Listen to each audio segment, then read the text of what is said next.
نداء الحق صوت قد شجاني وبلغني الحقيقة والأماني وكان لي السبيل إلى المعالي ونورا للهداية والبيان.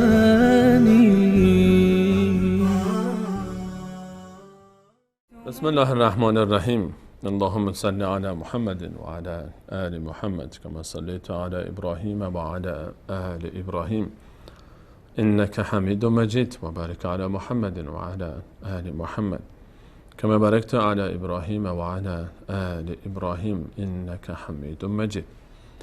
عرض سلام دارم و ادب و احترام خدمت همه شما خوبان و عزیزان دوستداران الله متعال، بیت الله الحرام، مسجد الحرام مکه مکرمه و مشاعر مقدسه. در ادامه بررسی آیات سوره مبارکه حج در موضوع حج اشاره کردیم به آیه 25 از سوره مبارکه حج در برنامه گذشته که الله متعال در این آیه فرمود که مسجد الحرام و منطقه ماحولش در حرم مکه کل این بخش رو در بر میگیره. مسجد الحرام مفهوم آیه این بود که خط سرخ بر الله تعالی و فرمود که کسانی که منع میکنن انسانها رو از راه الله تعالی و از مسجد الحرام، اون مسجد الحرامی که من الله با عظمت اون رو برای انسانها، چه کسانی که مقیم مکه مکرمه هستند چه کسانی که از خارج از مکه وارد مکه مکرمه میشن، برای همه یکسان قرار دادم. کسانی که در داخل مسجد الحرام و کسانی که اراده گناه بکنن از روی ظلم در این سرزمین، الله تعالی فرمود من عذاب دردناکی خواهم چشان به اونها، که نشان از اهمیت و قداست و عظمت این مکان داره که به یقین هیچ مکانی در روی زمین با این عظمت و قداست و حرمت برابری نمیکنه. در ادامه الله متعال وقتی که اشاره به مسجد الحرام میشه و حرمتش و جایگاهش، اشاره میکنه به تاریخش، تاریخ تجدید بناش به دست ابراهیم علیه السلام و ارتباطش با ابراهیم علیه السلام که پدر دین اسلام هست و پدر دین مسیحیت و پدر دین یهودیت و حتی مشرکین مکه هم خود رو پیرو ابراهیم علیه السلام میدانستن و تمام ادیان آسمانی سعی میکنن خودشون رو به ابراهیم علیه السلام نسبت بدن. آنچه که امروزه به اسم ادیان آسمانی نسبت داده میشه به کتاب‌های آسمانی، وگرنه در حقیقت که همه ادیان آسمانی از یک سرچشمه هستن، ان الدین عند الله الاسلام، و در حقیقت همشون در اصول اعتقادی و اصول کلی همون چیزی بودن که اسلام امروز هست، چه مسیحیت و چه یهودیت. اما آنچه که امروز ادعا میشه به اسم مسیحیت و یهودیت هم ادعا میکنن که ما پیروان ابراهیم علیه السلام هستیم. الله متعال اشاره میفرماید با ربط دادن ابراهیم علیه السلام به کعبه و مشاعر مقدسه و همچنین حج به ابراهیم علیه السلام این گونه میفرمایند، گویی که میفرمایند اگر شما مسیحیان و یهودیان و هر کسی که ادعای پیروی از ابراهیم رو میکنه واقعا پیرو ابراهیم هستید، باید پیرو اون راهی باشید که رفته و بعد احترام بگذارید اون جاها و اماکن و مقدسات و مشاعری که اون احترام گذاشته که در رأس اونها مسجد الحرام هست و کعبه مشرف. در آیه 26 الله متعال میفرماید که اعوذ بالله من الشیطان الرجیم و اذ بوأنا لابراهیم مکان البیت، و بیاد آورید اون لحظه‌ای که من الله با عظمت نشان دادم به ابراهیم و بیان کردم به او مکان خانه رو. خود این آیه رو اگر در کنار چند آیه دیگه‌ای که در موضوع بحث کعبه هست در سوره مبارکه آل عمران و سوره بقره و سوره ابراهیم علیه السلام کنار هم بگذاریم، در سوره مبارکه ابراهیم در آیه 36 الله متعال از زبان ابراهیم علیه السلام میفرماد ربنا انی اسکنت من ذریتی بواد غیر ذی زرع عند بیتک المحرم. هنگامی که ابراهیم علیه السلام اسماعیل خردسال شیرخوار که طفل بود پسرشون و هاجر علیه السلام رو آورد و گذاشت در مکان مسجد الحرام فعلی که موقع دشتی بیش نبود، الله متعال میفرماید از زبان حضرت ابراهیم که ابراهیم این گونه فرمود دعا کرد که پروردگارا من خانواده خودم رو آوردم در سرزمینی گذاشتم که هیچ زراعتی در اون نیست، یعنی آبی هم نیست. وقتی زراعت نیست یعنی آب نیست. آبادانی هم طبیعتاً وقتی که آب نباشه هیچ آبادانی نیست. وقتی که آورد در گذاشت فرمود خدای من آوردم خانواده خودم رو، همسرم و بچم رو در سرزمینی که هیچ آب و آبادانی اونجا نیست، عند بیتک المحرم، نزد خانه حرام تو، نزد خانه با عظمت و با حرمت تو. در حالی که ما میدونیم همون گونه‌ای که در سوره مبارکه بقره آیه 127 الله متعال میفرماید و اذ یرفع ابراهیم القواعد من البیت و اسماعیل، و بیاد آور آن هنگامی که ابراهیم و اسماعیل پایه های خانه رو داشتن بالا می آوردن، نشان از این میده که اسماعیل در میانسالی و در نوجوانی همراه پدر کمک کرده در بالا آوردن دیوار کعبه و ابراهیم علیه السلام دیوار کعبه رو در نوجوانی اسماعیل شروع کرده بالا آورده، در حالی که در سوره ابراهیم وقتی که اونجا هاجر و اسماعیل خردسال رو گذاشت اونجا ذکر کرد حضرت ابراهیم عند بیتک المحرم، من اینها رو نزد خانه محرم تو آوردم. اون موقع که خانه‌ای نبود، اون موقع خانه رو ابراهیم بلند نکرده بود، قواعدش رو به تعبیر قرآنی پایه‌های اون رو به همراه اسماعیل، چون اسماعیل کوچک بود. پس حکایت برمیگرده به قبل از ابراهیم علیه السلام، بحث خانه، چون قبل از ابراهیم ساخته شده بود خانه و این همون مفهوم آیه 96 سوره مبارکه آل عمران هست که فرمود ان اول بیت وضع للناس للذی ببکة مبارکا و هدی للعالمین، اولین خانه‌ای که برای عبادت انسان‌ها روی زمین ساخته شد اون خانه‌ای بود که در مکه هست که تعبیر آیه بکه بود که همون نام مکه هست و برای مبارک است و هدایتی برای انسان‌ها. و حتی گفته میشه که وقتی که الله تعالی فرمود اولین خانه‌ای است که برای هدایت انسان‌ها ساخته شد، آدم علیه السلام از همین انسان هاست. پس حتی قبل از آدم هم فرشتگان این خانه رو گذاشته بودن و حالا شکلش به چه شکلی بوده و به چه بنایی ساخته شده بوده. از این آیات، مجموع این آیات این گونه برداشت میشه که خانه کعبه حتی قبل از آدم علیه السلام وضع شده بوده، چون اون هم یکی از انسان هاست و الله تعالی فرمود که اولین خانه‌ای که برای انسان ها، برای عبادت انسان ها بنا گذاشته شده خانه کعبه است. از مجموع آیات 96 سوره آل عمران و آیه 127 سوره بقره و همچنین آیه 36 سوره مبارکه ابراهیم و این آیه 26 سوره مبارکه حج میشه این رو برداشت کرد. در این آیه الله متعال میفرماید و اذ بوأنا لابراهیم، وقتی که ما بیان کردیم و نشان دادیم به ابراهیم علیه السلام مکان خانه رو، مکان بیت رو. پس ابراهیم علیه السلام را الله متعال میفرماید من بهش نشون دادم. خانه کعبه در گذر تاریخ به خصوص بعد از طوفان نوح کلا دیوارهاش خراب شده بود و چیزی ازش باقی نمونده بود و اما مکانش باقی مونده بود.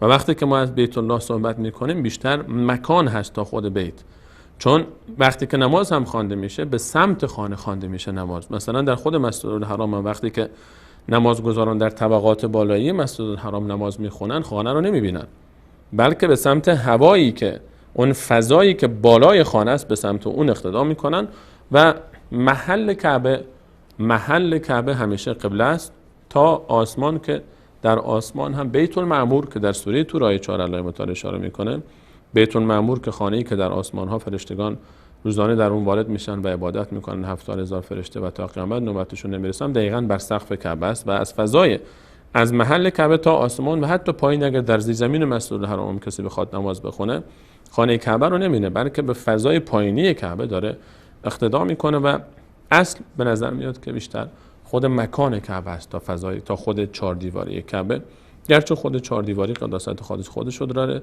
و به هر حال اون خونه‌ای که ما الان می‌بینیم همینی که بنا شده، هم مکان همون مکانه، هم بنا دقیقاً در همون مکان هست. و اذ بوأنا لابراهیم مکان البیت، الله متعال میفرماید من به ابراهیم، من الله من نشون دادم مکان بیت رو. و طبیعتاً در مجموع آیات میگونه میاد که ابراهیم علیه السلام قواعد بیت یعنی ستونها رو بالا آورد چون مکانش تا حدود مشخص بود از قبل. الله متعال در ادامه میفرماید وقتی که نشان دادیم به ابراهیم گفتم که الله تشرک بی شیئا، به من شرک نیار. خطاب به ابراهیم علیه السلام. گمان نمیره که ابراهیم علیه السلام شرک بکنه، هرگز. پس چرا این گونه تعبیر میشه به ابراهیم علیه السلام؟ چون مسئله شرک انقدر خطرناکه و انقدر مهمه که حتی ابراهیم علیه السلام رو در وهله اول الله تعالی بر حذر می‌داره و باز در آیه 34 سوره مبارکه ابراهیم علیه السلام از الله تعالی میخواد که اون و فرزندان و خانواده‌اش رو از مبتلا شدن به شرک نجات بده. و یکی از برداشت‌های دیگه این تعبیر اینه که وقتی که خطاب به ابراهیم علیه السلام هست، به این معنی نیست که ابراهیم علیه السلام این کارو میکرد، بلکه به این معناست که هم خودت و هم تمام پیروانت مواظب باشید که اینجا شرک نباید بشه. الله تشرک بی شیئا، شرک نباید انجام بدی. و طهر بیتی للطائفین والقائمین والرکع السجود، و پاک کن خانه من رو. الله متعال دستور میده به ابراهیم علیه السلام برای کسانی که اینجا میان طواف میکنن، طواف کنندگان خانه الله متعال بیت الله الحرام، این رو برای طواف کنندگان پاک کن و همچنین برای کسانی که اینجا میان و نماز برپا میدارن. و قبل از اینکه نماز برپا بدارن رکع سجود برای نمازگزاران خطاب شده. قائمین رو الله تعالی ذکر فرمود، بعد از طواف قائمین رو ذکر فرمود که این همون تعبیری است که در سوره مبارکه بقره شبیه همین تعبیر رو داشتیم. اونجا الله تعالی فرمود که و طهر بیتی، خطاب اونجا به 2 نفر بود، اسماعیل ابراهیم، اینجا بیشتر خطاب به 1 نفر است، ابراهیم علیه السلام. للطائفین والعاکفین والرکع السجود فرمود در سوره مبارکه بقره، اینجا میفرماد للطائفین والقائمین، که این قائمین همون عاکفین هستن، یعنی کسانی که مقیمن در مسجد الحرام، کسانی که اعتکاف نشستن در مسجد الحرام. الله متعال فرمود خانه من رو پاک کن. وقتی که میگیم پاک کن، پاکی هم پاکی ظاهری است هم پاکی معنوی. و پاکی ظاهری که همون نظافت و زیبایی مسجد الحرام هست. پاکی معنوی اینه که الله تشرک بی شیئا مرتبط میشه با این بخش اول آیه که اینجا شرکی نباید باشه. شرک انما المشركون نجس یا ایها الذین آمنوا انما المشركون نجس فلا يقربوا المسجد الحرام بعد عامهم هذا. در آیه 28 سوره مبارکه توبه الله متعال خطاب به مؤمنین فرمود که مشرکان نجسن، نفرمود نجسن بلکه نجس فرمود. نجس خود عین نجاسته. نجس اون چیزی که نجاست با اون برخورد کرده و اون رو نجس کرده، بلکه نجس عین نجاسته. الله متعال فرمود مشرکان نجسن، اصلا خودشون عین نجاستن. اینها رو اجازه ندید در مسجد الحرام بیاد، چون مسجد الحرام مکان پاکی است. طهر بیتی، بیت باید پاک باشه از نجس که مشرکین هم نجس هستن، از هر گونه کفر. به همین خاطر محدوده حرم مکی و مکه مکرمه ممنوع الدخول برای غیر مسلمین.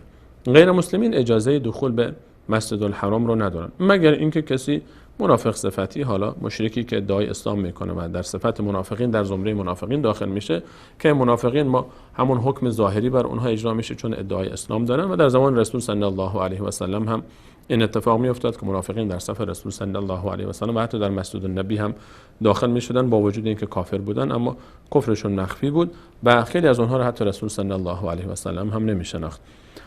در خطاب به ابراهیم علیه السلام الله متعال میفرماد و طهر بیتی للطائفین والقائمین والرکع السجود. اول اینجا رو پاک بکن، مشرک نباید اینجا وارد بشه، کافر نباید اینجا وارد بشه. این رو برای طواف کنندگان، برای معتکفین. و رکع السجود، کسانی که رکوع سجده میکنن، نماز میگذارن، برای نماز میان به حرم، اینها بر اونها پاک بکن. حرم باید پاک باشه، حرم باید نظیف باشه، اینجا مقدسه، اینجا باید نظافتی داشته باشه در شأن خودش. و ما می‌بینیم که الحمدلله بیشترین تلاش ها داره انجام میشه در حرمین شریفین به خاطر اینکه این خدمت صورت میگیره. و اولین خادم حرمین شریفین ابراهیم علیه السلام بعد از تجدید بنای کعبه که الله متعال خطاب به ابراهیم علیه السلام فرمود و اسماعیل ان طهر بیتی للطائفین والعاکفین والرکع السجود. بعد اینجا خطاب به ابراهیم علیه السلام فرمود و طهر بیتی للطائفین والقائمین والرکع السجود. خدمت به حرمین، خدمت به مسجد الحرام یک شرفه و یک افتخاره، چرا که ابراهیم علیه السلام، اسماعیل علیه السلام این کار رو شروع کردن و امر شد به اونها، نه تنها اینکه این کار رو انجام دادن بلکه امر الله تعالی بود برای اینکه این حرم باید پاک باشه، باید منظم باشه. و این هم خودش باز تأکیدی است بر آیه قبلش. در آیه قبل الله متعال فرمود که هر کسی اراده انجام گناه از روی ظلم در حرم داشته باشه اون جرم حساب میشه براش، در حالی که اراده گناه در غیر حرم جرم نیست، اما در داخل فضای حرم مسجد الحرام اراده گناه هم ظلمه، چون اینجا مقدسه، در اینجا باید پاک باشه، اینجا باید برای طواف کنندگان، برای معتکفین، برای نمازگزاران پیوسته باید فراهم باشه تمامی امکانات و همه انسان ها، همه مسلمین مخاطب این آیه هستند.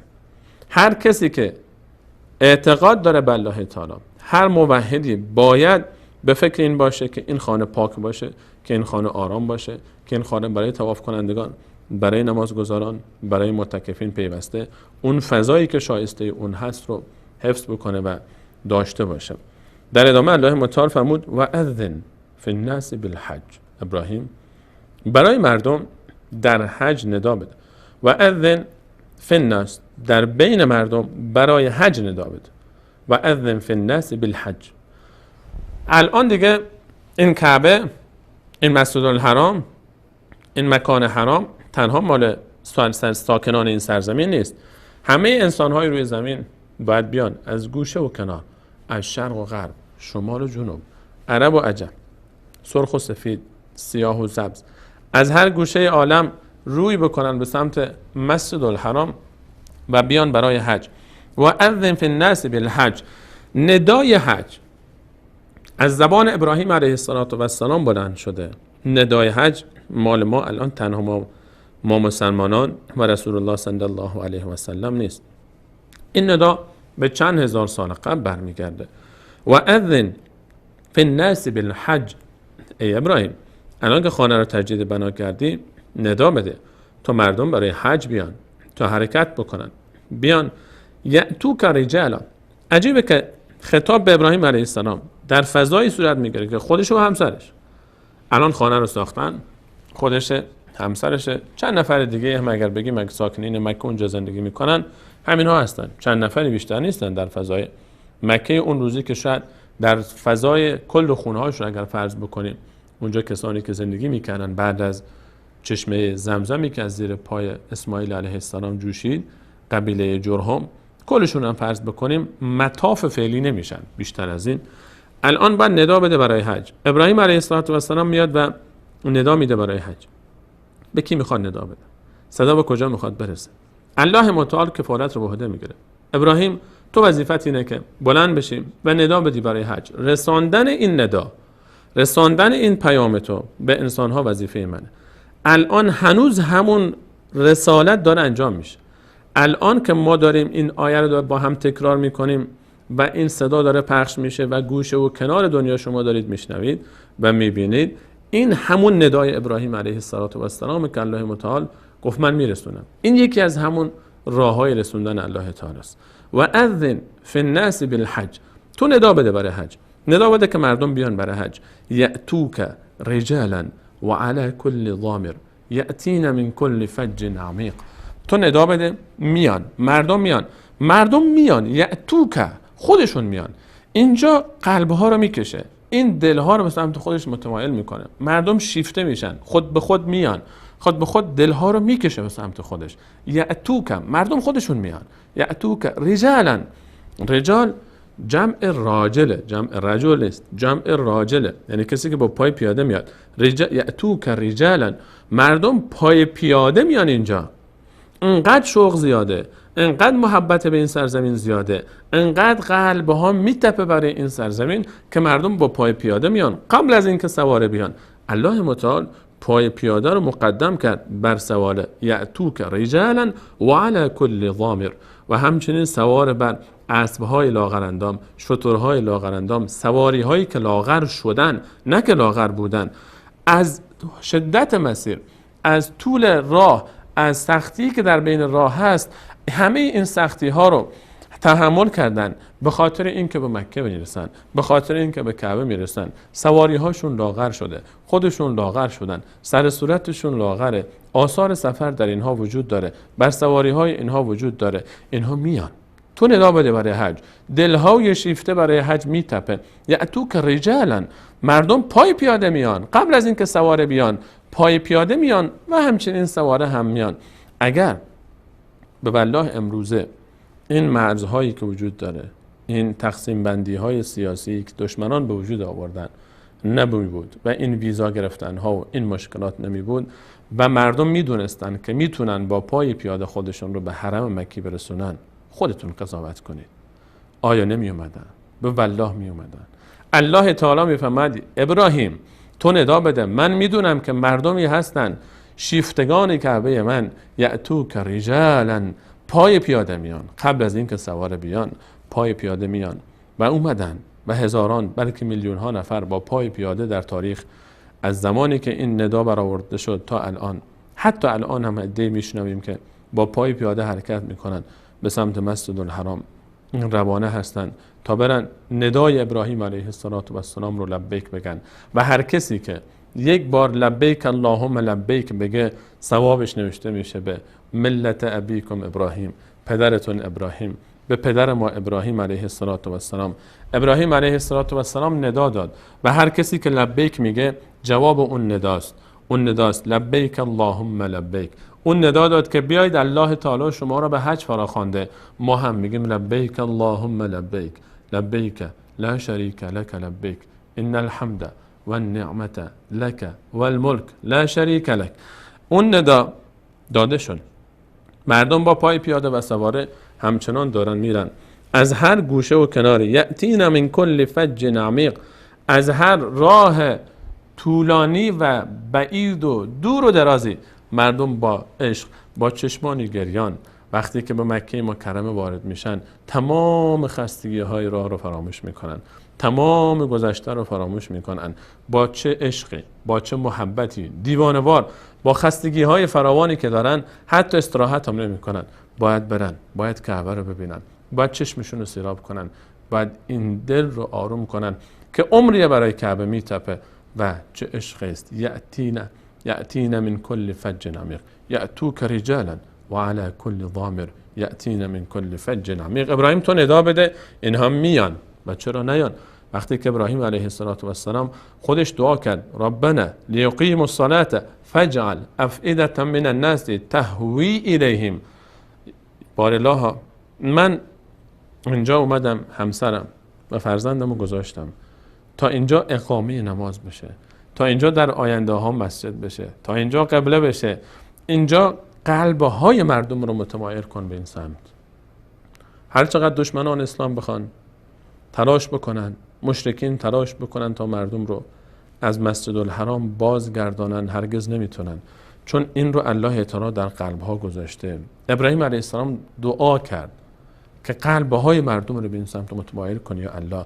و الله تعالی فرمود و اذن فی الناس بالحج، تو ندا بده یأتوک رجالا، میان مردم پای پیاده میان و علی کل ضامر، بر سواری هایی که از شدت سفر و مسیر لاغر شدن میان. یأتین من کل فج عمیق، از راه های دور و دراز خودشون رو به تو میرسونن. اجازه بدید که ادامه آیات سوره مبارکه حج رو در برنامه بعد به همراه شما عزیزان مروری داشته باشیم. از اینکه تا این لحظه برنامه خودتون یاری کردید تشکر میکنم و تا برنامه بعد همه شما عزیزان رو به الله متعال میسپارم. الله یار و نگهدارش.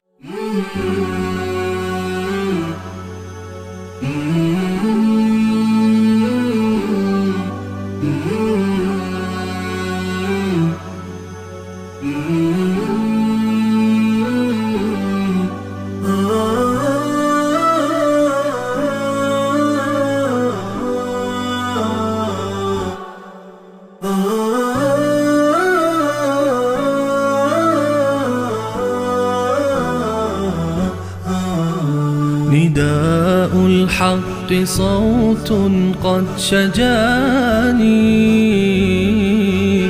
وبلغني الحقيقة والأماني وكان لي السبيل إلى المعالي ونورا للهداية والبيان.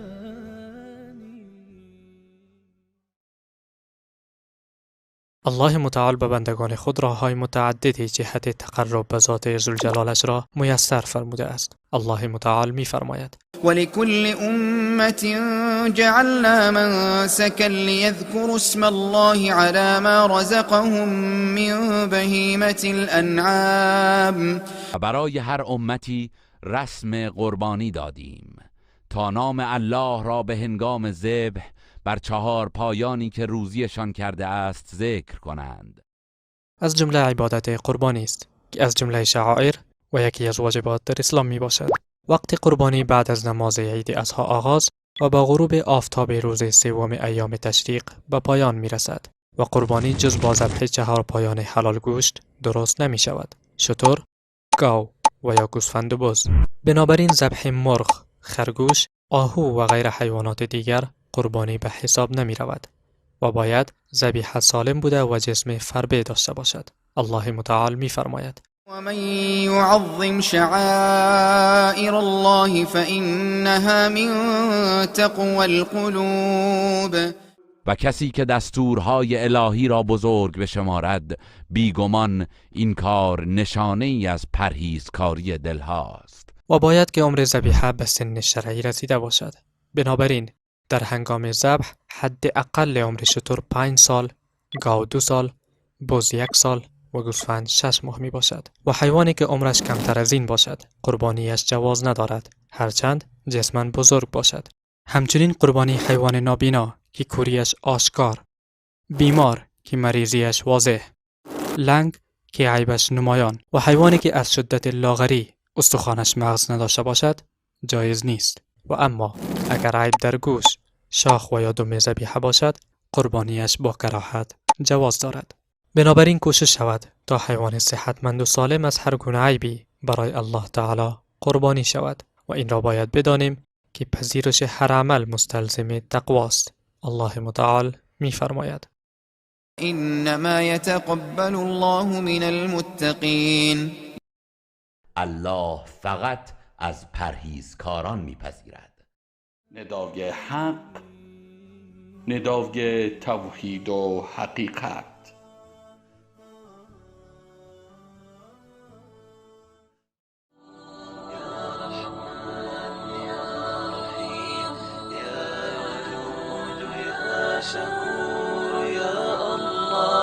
لبيك اللهم لبيك لبيك لا شريك لك لبيك إن الحمد والنعمة لك والملك لا شريك لك لبيك لبيك اللهم لبيك لبيك لا شريك لك لبيك إن الحمد والنعمة لك والملك لا شريك.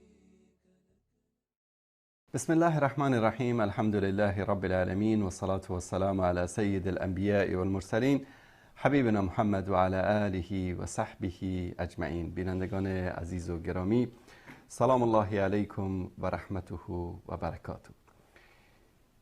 لبیک اللهم لبیک لبیک لا شریک لک لبیک ان الحمد والنعمة لك والملك لا شریک لک. این شعار حج است، شعاری که در هنگام حج بیت الله الحرام و در هنگام عمره و طواف به اطراف کعبه مشرفه همه حجاج بیت الله الحرام از هر دینی، از هر مذهبی و از هر گروهی، فرقه‌ای و فکری که باشند در اطراف کعبه مشرفه شعار تنها لبیک است. لبیک لا شریک لک لبیک. شعار زیبایی که در حج مسلمانان این شعار را سر می‌دهند. این شعار در حقیقت تجدید بیعت و پیمان با الله سبحانه و تعالی است. لبیک یعنی چی؟ لبیک یعنی پروردگارا تنها به خدمت تو حاضرم، پروردگارا تنها تو را می پرستم، پروردگارا تنها به ندای تو لبیک می گویم. لبیک حمد است، ثنا است، ستایش الله سبحانه و تعالی، ستایش ذاتی که لایق عبادت است، لایق پرستش است، لایق همه ستایش ها و بندگی ها و عبودیت هاست. ذاتی که ما را خلق کرده، ذاتی که همه این نعمت های گوناگونی که در این دنیا استفاده می کنیم رو تنها الله سبحانه و تعالی به وجود آورده و به ما رزق و روزی داده است. در لابلای این شعار توحیدی حکمت ها و درس ها و عبرت های فراوانی نهفته است. لبیک یعنی اخلاص. اخلاص یکی از مهمترین رکنها و اساس قبولی همه عبادت هاست. هر عمل انسان بستگی دارد به نیت انسان. اگر نیتتان خالص و برای الله سبحانه و تعالی باشد، این عبادت یک عبادت خالصانه است و این عبادت به درگاه الله سبحانه و تعالی قبول می شود. اخلاص در عبادت یکی از ارکان مهم قبولی عبادت است. اگر در عبادتی اخلاص نباشد، اخلاص به معنی که این عبادت رو فقط و فقط برای الله سبحانه و تعالی انجام ندهیم و در آن ولو به اندازه 1,000,000% هم انسان غیر الله سبحانه و تعالی رو در نظر بگیرد، در آن هنگام این عبادت یک عبادت واقعی و قابل قبول در نزد الله سبحانه و تعالی محسوب نمی گردد. لبیک همونطوری که اخلاص است، اخلاص به درگاه الله سبحانه و تعالی اجابت است،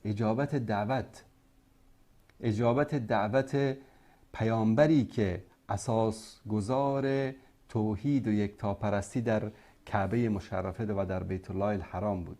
پیامبری که به او میگن ابوالانبیا، پدر پیامبران، چون پیامبران زیادی و پیامبران بزرگ و اولوالعزمی از نسل این پیامبر بزرگ در جامعه بشری الله سبحانه و تعالی فرستاد، مانند موسی علیه السلام، مانند عیسی علیه السلام و یعقوب علیه السلام، یوسف علیه السلام و محمد مصطفی سید و سردار انبیا. همه اینها به تعداد زیادی از انبیا و رسول دیگر، همه اینها از نسل کی هستند؟ از نسل بنیانگذار توحید و یکتاپرستی در مکه مکرمه و از نسل پیامبر بتشکنی که هم بت‌های هوا و هوس درونی انسانها را شکست با دعوتش و هم بت‌هایی رو که به عنوان معبودان پرستش میشد، چه در دربار نمرود چه در بین قومش، آن بت‌ها را شکست و توحید و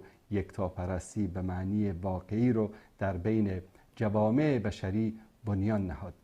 این لبیک اجابت دعوت ابراهیم علیه السلام است، اجابت دعوت توحید است، دعوتگری که انسانها رو فراخوان به سوی چی؟ به سوی یکتاپرستی، به سوی اینکه این بت‌هایی که شما من دون الله آنها رو پرستش میکنید، اینها مالک هیچ نفع و ضرری نیستند. این بت‌ها شایسته عبادت نیستند. شایسته عبادت فقط ذاتی است که شما را خلق کرده است. لبیک یعنی اظهار عجز و ذلت و خواری در پیشگاه الله سبحانه و تعالی. یک بنده مؤمن، یک بنده مسلمان آزاد است، آزاد از قید و بند عبادت غیر الله سبحانه و تعالی.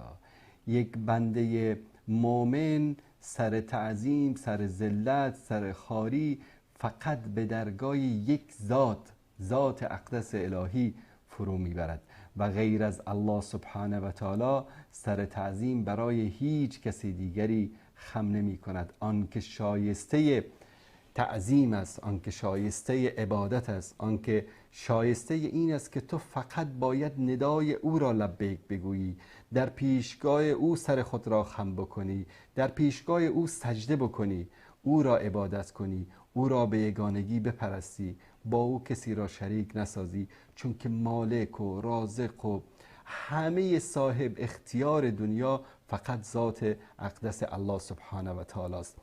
این تلبیه یا این شعار حج که ما سر میدهیم که لبیک اللهم لبیک لبیک لا شریک لک لبیک ان الحمد و النعمت لک و الملک لا شریک لک، این یعنی چی؟ اظهار عجز در پیشگاه خالق یکتا و توانایی که ما رو خلق کرده است. هر هنگامی که میخوایم از یک رکنی به رکن دیگر حج منتقل شویم، هر هنگامی که بخوایم عمل جدیدی رو در ضمن مراسم حج انجام بدهیم، او رو با لبیک شروع میکنیم. لبیک در همه عباداتی که در هنگام حج صورت میگیرد یک تجدید پیمان است، یک سرآغاز نوین است، یک عهد و پیمان است با خالق یکتا که پروردگارا من به خدمت تو حاضرم، پروردگارا من عبادتم را خالصانه برای تو انجام میدم. ان صلاتی و نسکی و محیای و مماتی لله رب العالمین. نسکی در اینجا وقتی که ذکر می شود، اکثر علما و مفسرین میگن در اینجا کلمه نسک به معنی افعال و اعمال و نسکی است که ما در حج انجام میدهیم، چون این حج یک تولد دوباره است. همانطوری که میدانید رسول الله صلی الله علیه و سلم میفرماید کسی که حج بکنه و در حج خود حرف زشت نگه، گناه نکنه، فسق و فجور انجام نده، این انسان مانند این است که تازه از مادر خود متولد شده است. یعنی چی؟ ما با این کلمات، ما با این عهد و پیمان، ما با این لبیک دوباره از سر مانند روز ازل که این عهد و پیمان را الله متعال از ما گرفت که الست بربکم، آیا من پروردگار شما نیستم؟ همه بشریت حتی کفاری که امروز در دنیا زندگی میکنن در آن روز شهادت دادند که بله ای پروردگار، تو خالق ما هستی، تو رازق ما هستی، تو همه چیز هستی برای ما. اما این که در دنیا انسان‌ها گمراه میشوند، انسان‌ها به دنبال شهوات و به دنبال شبهات میروند، نیاز بر این است که یک تجدید پیمان شود، نیاز بر این است که دوباره آن تعهدی که انسان داده بود به خاطر انسان بیاید. حج یعنی این، حج یعنی یک تجدید پیمان توحید و یکتاپرستی که انسان‌ها انجام میدن و به پروردگار خودشان میگویند که پروردگارا، زندگی را رها کردم، زن و فرزندم را رها کردم، مال و داراییم را رها کردم، ثروتم را، خانه هم را، ماشینم را، هر چی که در این دنیا از مادیات داشتم همه را رها کردم با دو تیکه پارچه سفیدی که در او هیچ داغ و لکه نیست، دو تیکه پارچه‌ای که با همین دو تیکه پارچه ما از این دنیا رحلت میکنیم. آنم که نصیب بعضیا شود یا نشود. میگن که سرمایه عمرت به جهان یک کفن است، آنم به گمان است که ببری یا نبری. با همین دو تیکه پارچه یک کفن که ما در حالتی که زنده هستیم میپوشیم و به پیشگاه خداوند متعال، پروردگار عزیز و حکیم و رزاق و کریم حاضر میشیم، میگیم یا الله همه چیز رو در دنیا رها کردیم، هرچی از مادیات بود، هرچی از شهوات بود، هرچی از زیبایی ها و نعمت هایی که در این دنیا داشتیم همه رو رها کردیم، دل کندیم. این خود دل کندن از دنیا این قدرت میخواهد، این دل کندن از دنیا ایمان میخواهد. هر کس نمیتواند این کار رو بکند. آیا امکان دارد کسی همه مال و دارایی و زندگی خودش را رها بکند و به خاطر یک چیز دیگری، آن هم با دست خالی بدون هیچ چیزی از اموال دنیا به آنجا برود؟ غیر از خانه الله سبحانه و تعالی، غیر از مکه مکرمه، غیر از مشاعر مقدسه، غیر از مینا و عرفات، چه جایی این ویژگی را دارد که ما به خاطر الله سبحانه و تعالی از همه چیز خود بگذریم؟ میگیم پروردگارا لبیک اللهم لبیک، همه چیز را رها کردیم، الان آمدیم همان گونه که در روز ازل تو ما را خلق کرده بودی. هیچی از دنیا با ما نیست، نه نزدیکانمان، نه فرزندانمان، نه همسرانمان، نه مال و داراییمان، هیچی از دنیا. دست خالی آمدیم. پروردگارا آمدیم که با تو تجدید بیعت بکنیم. پروردگارا لبیک اللهم لبیک، پروردگارا به خدمت تو حاضریم. به خدمت حاضریم که چی کار بکنیم؟ تجدید بیعت بکنیم. بیعت ما با الله چی بود؟ لا شریک لک لبیک، هیچ شریکی تو نداری، یکتایی، بیمانندی، لم یلد ولم یولد ولم یکن له کفوا احد. پروردگارا همه ملک از توست. لبیک اللهم لبیک، لبیک لا شریک لک لبیک، ان الحمد، حمد از آن توست، ستایش از آن توست. این حمد، این ستایش، این تجدید عهد و پیمانی است با کسی که شایسته این حمد است. ما هر روز در 5 وقت نماز در هر رکعت این عهد و پیمان را می کنیم، هر روز در هر نماز و در هر رکعت. بسم الله الرحمن الرحیم، الحمد لله رب العالمین. حمد، ثنا، ستایش، شکرگزاری فقط و فقط شایسته کیست؟ شایسته ذات اقدس الله سبحانه و تعالی است. لک الحمد، لبیک اللهم لبیک، لبیک لا شریک لک لبیک، ان الحمد و النعمت لک و الملک. همه نعمت ها از طرف کی است؟ از طرف تو است یا الله. همه نعمت ها را تو به ما دادی، پس لایق شکرگزاری این نعمت ها فقط تو هستی. لایق سپاس و ثنا و ستایش فقط تو هستی. ملک هم از آن توست، پادشاهی هم از آن توست، صاحب اختیار همه دنیا تو هستی. لمن الملک اليوم، ملک و پادشاهی و قدرت لایتناهی زمین و آسمان و همه کائنات به دست کی است؟ به دست الله الواحد القهار، به دست الله سبحانه و تعالی است. پس میگیم پروردگارا، ما با اخلاص به خدمت تو حاضریم که تجدید پیمان بکنیم که تو یکتایی، تو تنهایی، غیر از تو شایسته عبادت کسی نیست، تو شریکی نداری. در امور اداره کائنات هیچ کس از بشر، حتی محمد مصطفی صلی الله علیه و آله و سلم، جمیع انبیا، همه امامان، اولیا، اوصیا، هیچ کسی در این قدرت تو، در این اختیار تو با تو شریک نیست. حمد و سپاس و ستایش هم شایسته توست. همه نعمت ها و همه آنچه که به ما عطا کردی همه از طرف توست. ملک و پادشاهی هم از آن توست. این همان دینی است، این همان ملتی است، این همان عقیده است که همه انبیا علیهم السلام از زمان آدم تا خاتم علیهم صلوات و السلام به سوی آن دعوت کردند. دعوت همه آنها چی بود؟ دعوت همه آنها این بود که الله سبحانه و تعالی را بپرستید و غیر از او به کسی دیگری صفات الله سبحانه و تعالی را قرار ندهید. رسول الله صلی الله علیه و آله و سلم در حدیث صحیح می‌فرمایند که افضل ما قلت انا والنبیون من قبلی لا اله الا الله وحده لا شریک له، له الملک و له الحمد و هو علی كل شیء قدیر. پیامبر صلی الله علیه و آله و سلم می‌فرمایند که بزرگترین و بهترین کلماتی را که من و همه انبیا قبل از من گفتن، لا اله الا الله، اساس ایمان، رکن ایمان، رکن اسلام، رکن دین، رکن رسالت انبیای الهی. لا اله الا الله، هیچ معبودی بر حق غیر از الله سبحانه و تعالی وجود ندارد. وحده، یکتاست، تنهاست. لا شریک له، هیچ کس شریک و مثل مانند او نیست. له الملک، پادشاهی از آن اوست، اختیار همه دنیا از آن اوست. همه پادشاهان قدرتمند، همه زورگویان، همه دیکتاتورها، الله بگه که مریض شو مریض میشه، الله بگه که دست و پاش فلج بشه فلج میشه.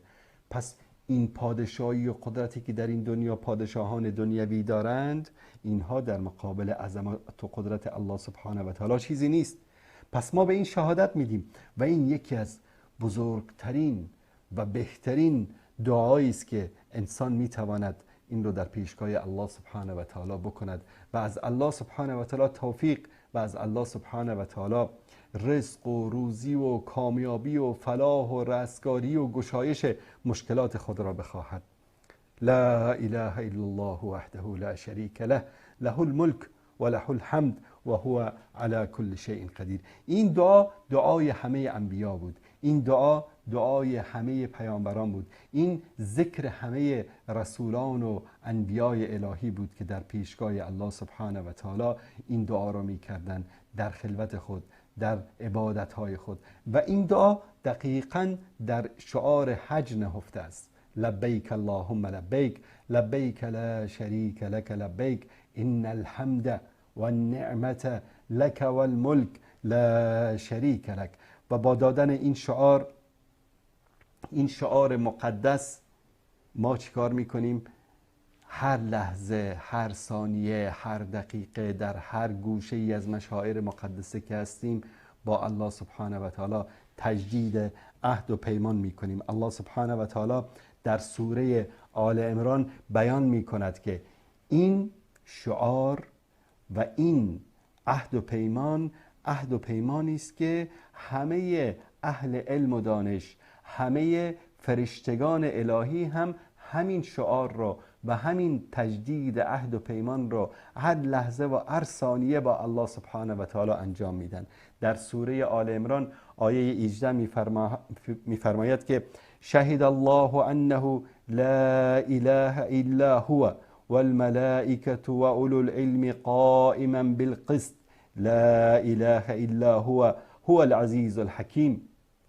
لا اله الا هو العزیز الحکیم. این الله سبحانه و تعالی است که دادگری است استوار.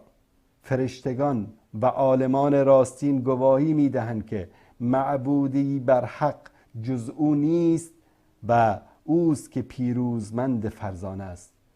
پروردگاری است که پیروزمند فرزانه است، غیر از او هیچ کس لایق پرستش و عبادت نیست. لبیک خلاصه قرآن است، لبیک خلاصه سوره حمد است، لبیک اساس و رکن دین مبین اسلام است. وقتی که شما همه عبادت ها رو انجام بدهید، همه ارکان رو انجام بدهید، اما الله سبحانه و تعالی رو به تنهایی و به یگانگی نپرستید، همه عبادت ها رو انجام بدهید اما به الله سبحانه و تعالی شریک بیارید، آیا این عبادت های شما در پیشگاه الله سبحانه و تعالی پذیرفته می شود؟ نخیر، پذیرفته نمی شود. چون شرط اساسی این است که شما باید شهادت بدهید به وحدانیت الله سبحانه و تعالی و به رسالت محمد مصطفی صلی الله علیه و آله و سلم و بر این که هیچ کس مانند الله سبحانه و تعالی نیست، هیچ کس شایسته عبادت غیر از الله سبحانه و تعالی نمی باشد.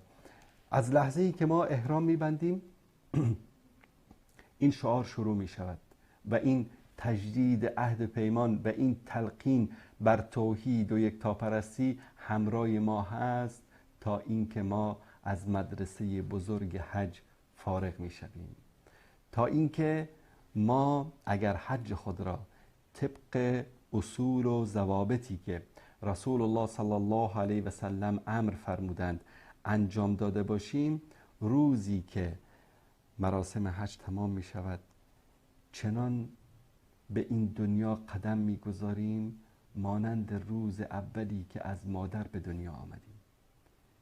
گناهی نکردیم، اشتباهی انجام ندادیم، هیچ عمل خلاف فرمان و دستور الله سبحانه و تعالی از ما سر نزده است. پس چه زیباست که بعد از این تجدید عهد و پیمان، بعد از این که از این مدرسه با دیپلم و با شهادتنامه کامیابی با درجه ممتاز فارغ شدیم، این وضعیت را حفظ بکنیم. نشه که دوباره برگردیم به طرف دنیا، نشه که دوباره برگردیم به طرف مادیات، نشه که دوباره برگردیم به طرف شهوات، نشه که اون عهد و پیمان خودمان را فراموش کردیم. اما اگر گاهی هم شیطان ما رو وسوسه کرد، گاهی هم اگر فریب خوردیم، زود به یاد بیاریم که در سرزمین منا گفته بودیم که لبیک اللهم لبیک، لبیک لا شریک لک لبیک. به یادمون بیاریم که در سرزمین منا با خدای خودمون عهد و پیمان بسته بودیم که همه ملک و پادشاهی و نعمتها و همه چیز در دست تو است. خودمون رو به یاد بیاریم که پاک کرده بودیم اونجا، روحمان را، روانمان را شسته بودیم. چطور دوباره برگردیم به طرف دنیا؟ این به این معنی نیست که شما مثلا در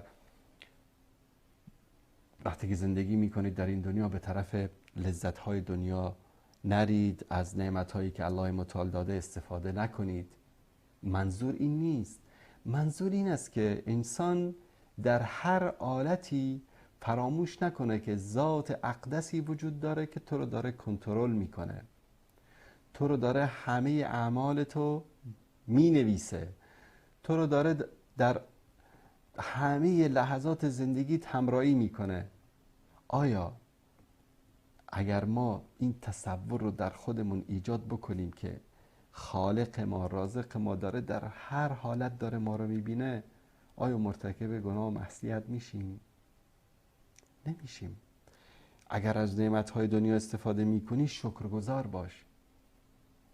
اگر شیطان وسوسه کرد به طرف شهوات و شبهات دنیا رفتی، به طرف مادیات رفتی، از یاد خدا غافل شدی، این تعهدت رو به یاد داشته باش. به خاطر همین میگن حج مدرسه است، مدرسه‌ای که انسان در اونجا خیلی چیزا رو یاد میگیره. خیلی از مسائلی رو که انسان شاید تا 40 سال 50 سال، حالا عادتا مسلمان ها در اواخر عمرشون حج میکنن، اما چه زیباست که این حج و این تجدید عهد و پیمان در جوانی باشه، در وقتی که باشه که انسان بتونه بر عهد و پیمان خودش استوار باشه، در وقتی که انسان قدرت و استطاعت عبادات رو داشته باشه. طبیعتا وقتی که انسان پیر شد، حالا در خیلی از کشورها عادت بر این است که طرف 60 سال گناه میکنه، بعد میگه حالا یک حجی میرم و پاک میشه همه چیز. اما خدا رو که نمیشه فریب داد. ان الله لا یغیر ما بقوم حتی یغیروا ما بانفسهم. یعنی چی؟ یعنی وقتی که تو این نیتت باشه، اولا از کجا معلوم که تو به 60 سالگی برسی؟ چه بسیارن جوانایی که در عمر جوانی مردن، تصادف کردن، همین بیمار شدن، مردن، فرصت توبه پیدا نکردن. ثانیاً خداوند از دلت خبر هست.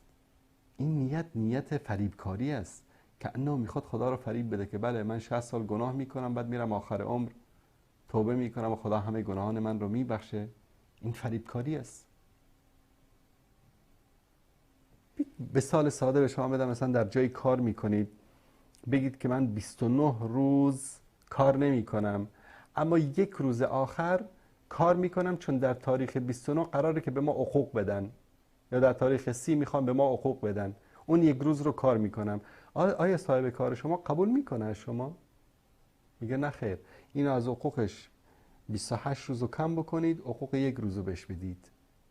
انسان هایی که در آخر عمر میخوان خدا رو فریب بدن، یک عمر گناه میکنن عمدن، نیتشون هم این است که بعد آخر برن پاک بشن. نه خیر، اینطوری نیست. خدا رو نمیشه فریب داد. الله سبحانه و تعالی از این مکر و حیله انسان ها باخبر است، چون او از درون ما باخبر است. پس بیایید، اگر که الله سبحانه و تعالی این توفیق رو نصیبتان کرده که حج کردید یا حج میکنید یا امسال در مراسم حج هستید، این تجدید عهد و پیمان رو با پروردگارتان بکنید. و اگر نکردید و این فرصت برای شما میسر نیست، هر روز الله سبحانه و تعالی در نمازها، در اوقات مفضل، در صبح، در شام، در هنگام خواب، در هنگام بیدار شدن از خواب، در سجده ها، این فرصت رو میسر کرده که ما تجدید عهد و پیمان بکنیم با پروردگارمان. امیدوارم الله سبحانه و تعالی توفیق بده به ما که بندگان موحد و یکتاپرست و دور از شرک باشیم. الله سبحانه و تعالی به ما توفیق بده که الله رو آنطوری که باید و شاید، آنطوری که شایسته عبادت هست عبادت بکنیم. الله متعال به ما اخلاص نصیب بکنه. السلام علیکم و رحمت الله و برکاته.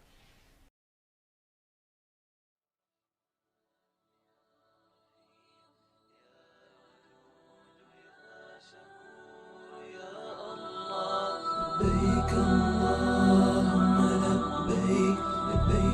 شريك لك لبيك إن الحمد والنعمة لك والملك لا شريك لك لبيك لبيك اللهم لبيك لبيك لا شريك لك لبيك إن الحمد والنعمة لك والملك لا شريك لك.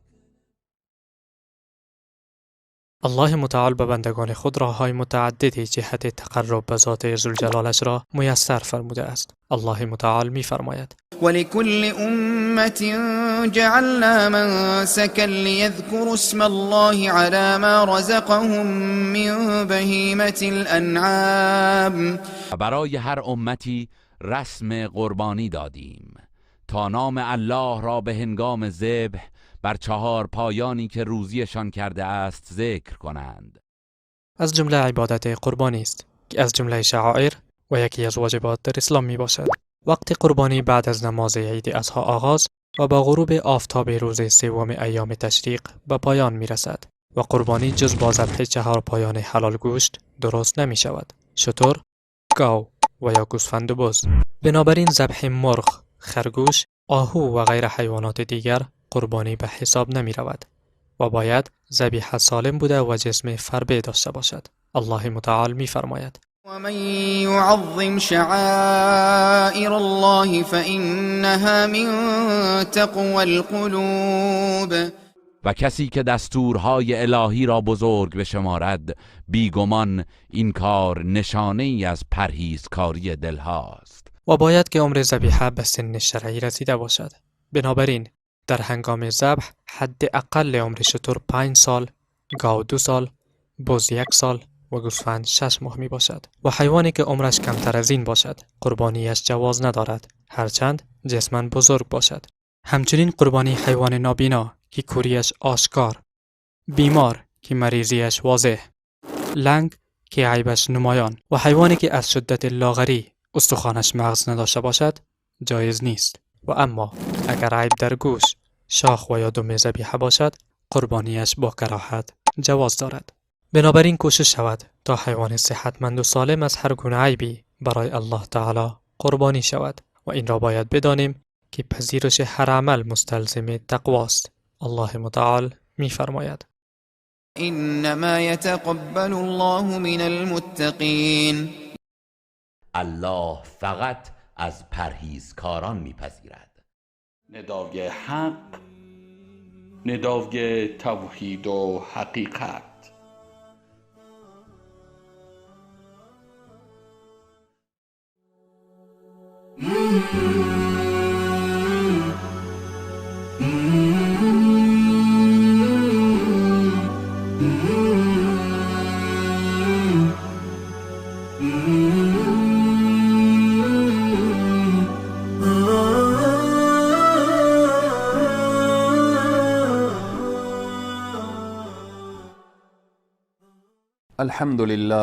الحمد لله حمدا كثيرا طيبا مباركا فيه، والصلاة والسلام على رسوله محمد وعلى آله وأصحابه أجمعين. قال الله تبارك وتعالى في القرآن العظيم: فأعوذ بالله من الشيطان الرجيم. قل يا عبادي الذين أسرفوا على أنفسهم لا تقنطوا من رحمة الله إن الله يغفر الذنوب جميعا إنه هو الغفور الرحيم. صدق الله العظيم. قال النبي صلى الله عليه وسلم: التائب من الذنب كمن لا ذنب له، أو كما قال. صدق النبي الكريم صلى الله عليه وسلم. خدمت همه عزیزان و بزرگواران، السلام علیکم و رحمت الله تعالی و برکاته. باز هم شما را در برنامه سلسله از برنامه‌های دروس حج خوش آمدید میگویم. درس دیگری یا فایده دیگری که حاجی از حج میگیره به این که الله سبحانه و تعالی در این سفر مبارک گناهان حاجی را میبخشد و حاجی را مورد رحمت و مغفرت خود قرار میدهد. چگونه و با چی وسیله؟ زدودن گناهان و دور ساختن گناهان و از بین بردن و یا محو کردن گناهان به وسیله توبه می شود، به وسیله ندامت و پشیمانی. هر انسانی که قدم به سرزمین دوست می گذارد و مکه مکرمه به جوار کعبه معظمه و مشرفه قرار می گیرد، طبعا از اعمال ناشایسته که در گذشته انجام داده به ندامت و پشیمانی می افتد. خود این ندامت و پشیمانی توبه هست، رجوع به سوی الله سبحانه و تعالی. حالا تو کسی که گناه کردی و معصیت نمودید، این سفر فرصت زیبایی است برای زدودن گناهان. وقتی که من میگویم تو کسی که گناه کردی، چنین نیست که فقط یک نفر یا دو نفر گناه کرده باشه. انبیاء علیهم السلام معصوم هستند. بعد از انبیاء علیهم السلام هر انسانی دچار گناه و معصیت شده، دچار لغزش شده و نیاز به توبه دارد و نیاز به استغفار دارد و نیاز به رجوع به پروردگار عالم دارد. پیرامون توبه آیات زیادی هست. پیرامون رحمت پروردگار عالم آیات و احادیث بیشماری هست. الله سبحانه و تعالی می فرماید قل، بگوی پیامبر برای بندگان من، قل یا عبادی الذین اسرفوا، او کسانی که اسراف کردن، خیلی گناه کردن، خیلی معصیت کردن، خیلی بیراه رفتن، اونهایی که اسراف کردن بر نفسهای خیش. قل یا عبادی الذین اسرفوا علی انفسهم لا تقنطوا من رحمت الله. بگو از رحمت پروردگار عالم ناامید نشوید. حج به خاطر چیست؟ به خاطر همین از بین بردن گناهان هست. رسول اکرم صلی الله علیه و سلم می فرمایند کسی که عمره انجام میده، این عمره تا عمره دیگر این سبب زدودن گناهان می شود. و این آیه خیلی امیدوار کننده هست. اسرفوا علی انفسهم لا تقنطوا من رحمت الله. از رحمت پروردگار عالم ناامید نشو. این سفر درس امیدواری برای ما می دهد. ان الله یغفر الذنوب جمیعا.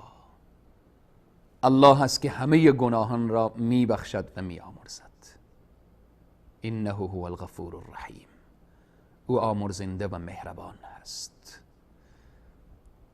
بیاد در کنار کعبه معظمه و مشرفه، بیاد در صفا و مروه، بیاد در مشاعر مقدسه، در منا و عرفات و مزدلفه، در جای قدم بگذار که الله سبحانه و تعالی آدم علیه السلام را بخشید و او آدم هم لغزش کرد و دستان خود را بلند کرد و گفت ربنا ظلمنا انفسنا و ان لم تغفر لنا و ترحمنا لنکونن من الخاسرین.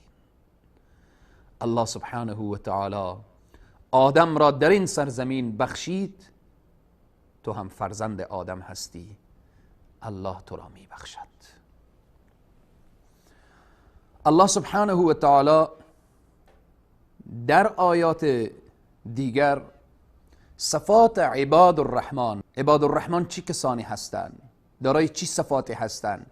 یکی از صفاتهای عباد الرحمن اینه که اونها تائب هستند. اونها توبه کردن و توبه میکنن. در آیه‌ای که اوصاف عباد الرحمن بیان میشه، رحمت پروردگار عالم را نشان میدهد. بر علاوه که الله سبحانه و تعالی گناهان را میبخشد، سیئات را تبدیل به حسنات میکند. الله اکبر.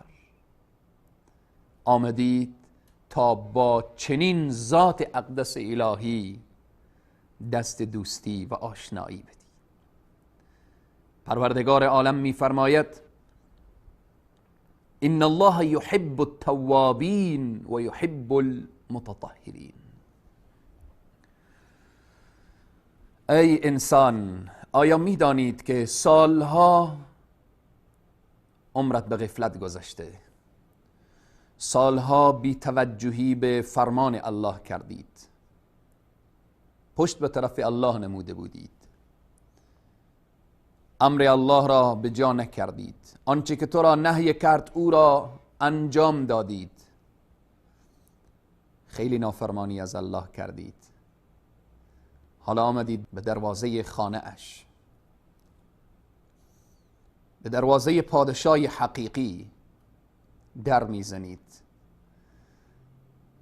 پروردگار عالم چنین ذاتی نیست که تو را ناامید برگرداند.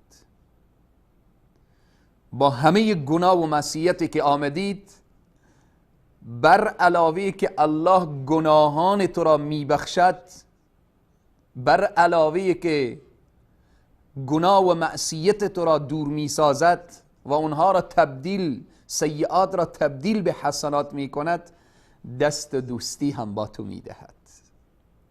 محبوب پروردگار عالم میشوید. ان الله يحب التوابین و يحب المتطهرین. الله توابین را دوست داره، توبه کنندگان را دوست دارد.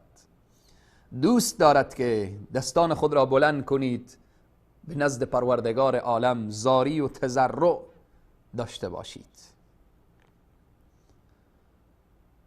در آیات دیگر الله سبحانه و تعالی می فرماید یا ایها الذین آمنوا توبوا الی الله توبة نصوحا. ای اهل ایمان، توبه شما توبه خالصانه و مخلصانه باشه.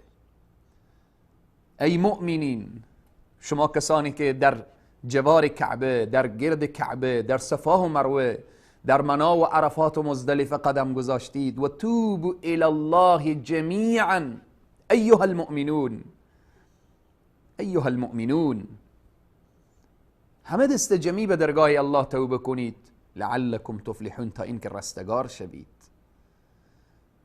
آیات دیگری و احادیث زیاد درباره توبه هست که الله سبحانه و تعالی بندگان تائب را دوست دارد. این سفر مبارک انسان را تائب می‌گرداند. حاجی از این سفر درس توبه را، چگونه توبه کند، وقتی توبه کرد بعد از توبه چه کار باید کرد، قبل از توبه چی باید کرد. توبه و پیشگاه الله ارزش دارد.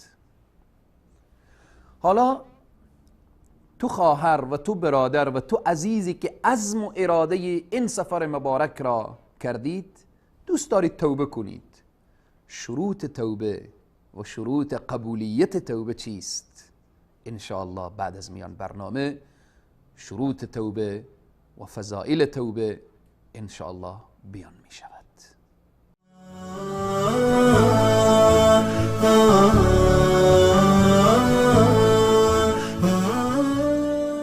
ندای حق، ندای توحید و حقیقت. مجددا خدمت شما عزیزان السلام علیکم و رحمت الله تعالی و برکاته. شروط قبولیت توبه. همه ما دوست داریم توبه کنیم، همه ما دوست داریم محبوب پروردگار عالم بشیم، همه ما دوست داریم تا آن گناه و معصیتی که صورت گرفته از اعمال ما دور بشه. همه ما دوست داریم که گناه و معصیت از صفحه اعمال ما زدوده بشه و پاک بشه. شروط قبولیت توبه اینه که اول شخص نادم بشه، الندم، پشیمان باشه. چرا گناه کردم؟ چرا معصیت کردم؟ برای انسان ندامت و پشیمانی دست بدهد، شرط اول. دوم ترک گناه. حالا از گناه پشیمان شدید، از معصیتی که انجام دادید پشیمان هستید، چرا انجام دادم؟ کاش انجام نمیدادم.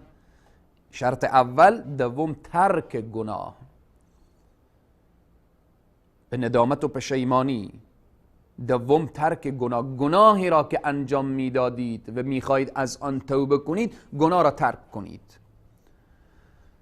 حالا گناه را که ترک کردید، سوم العزم ان لا یعود، عزم و اراده محکمی داشته باشید که دیگر به اون گناه بر نگردید. مثلا غیبت و تهمت و بهتان و افترا داشتید، حالا توبه کردید، اینا را ترک کنید و دیگر بر نگردید.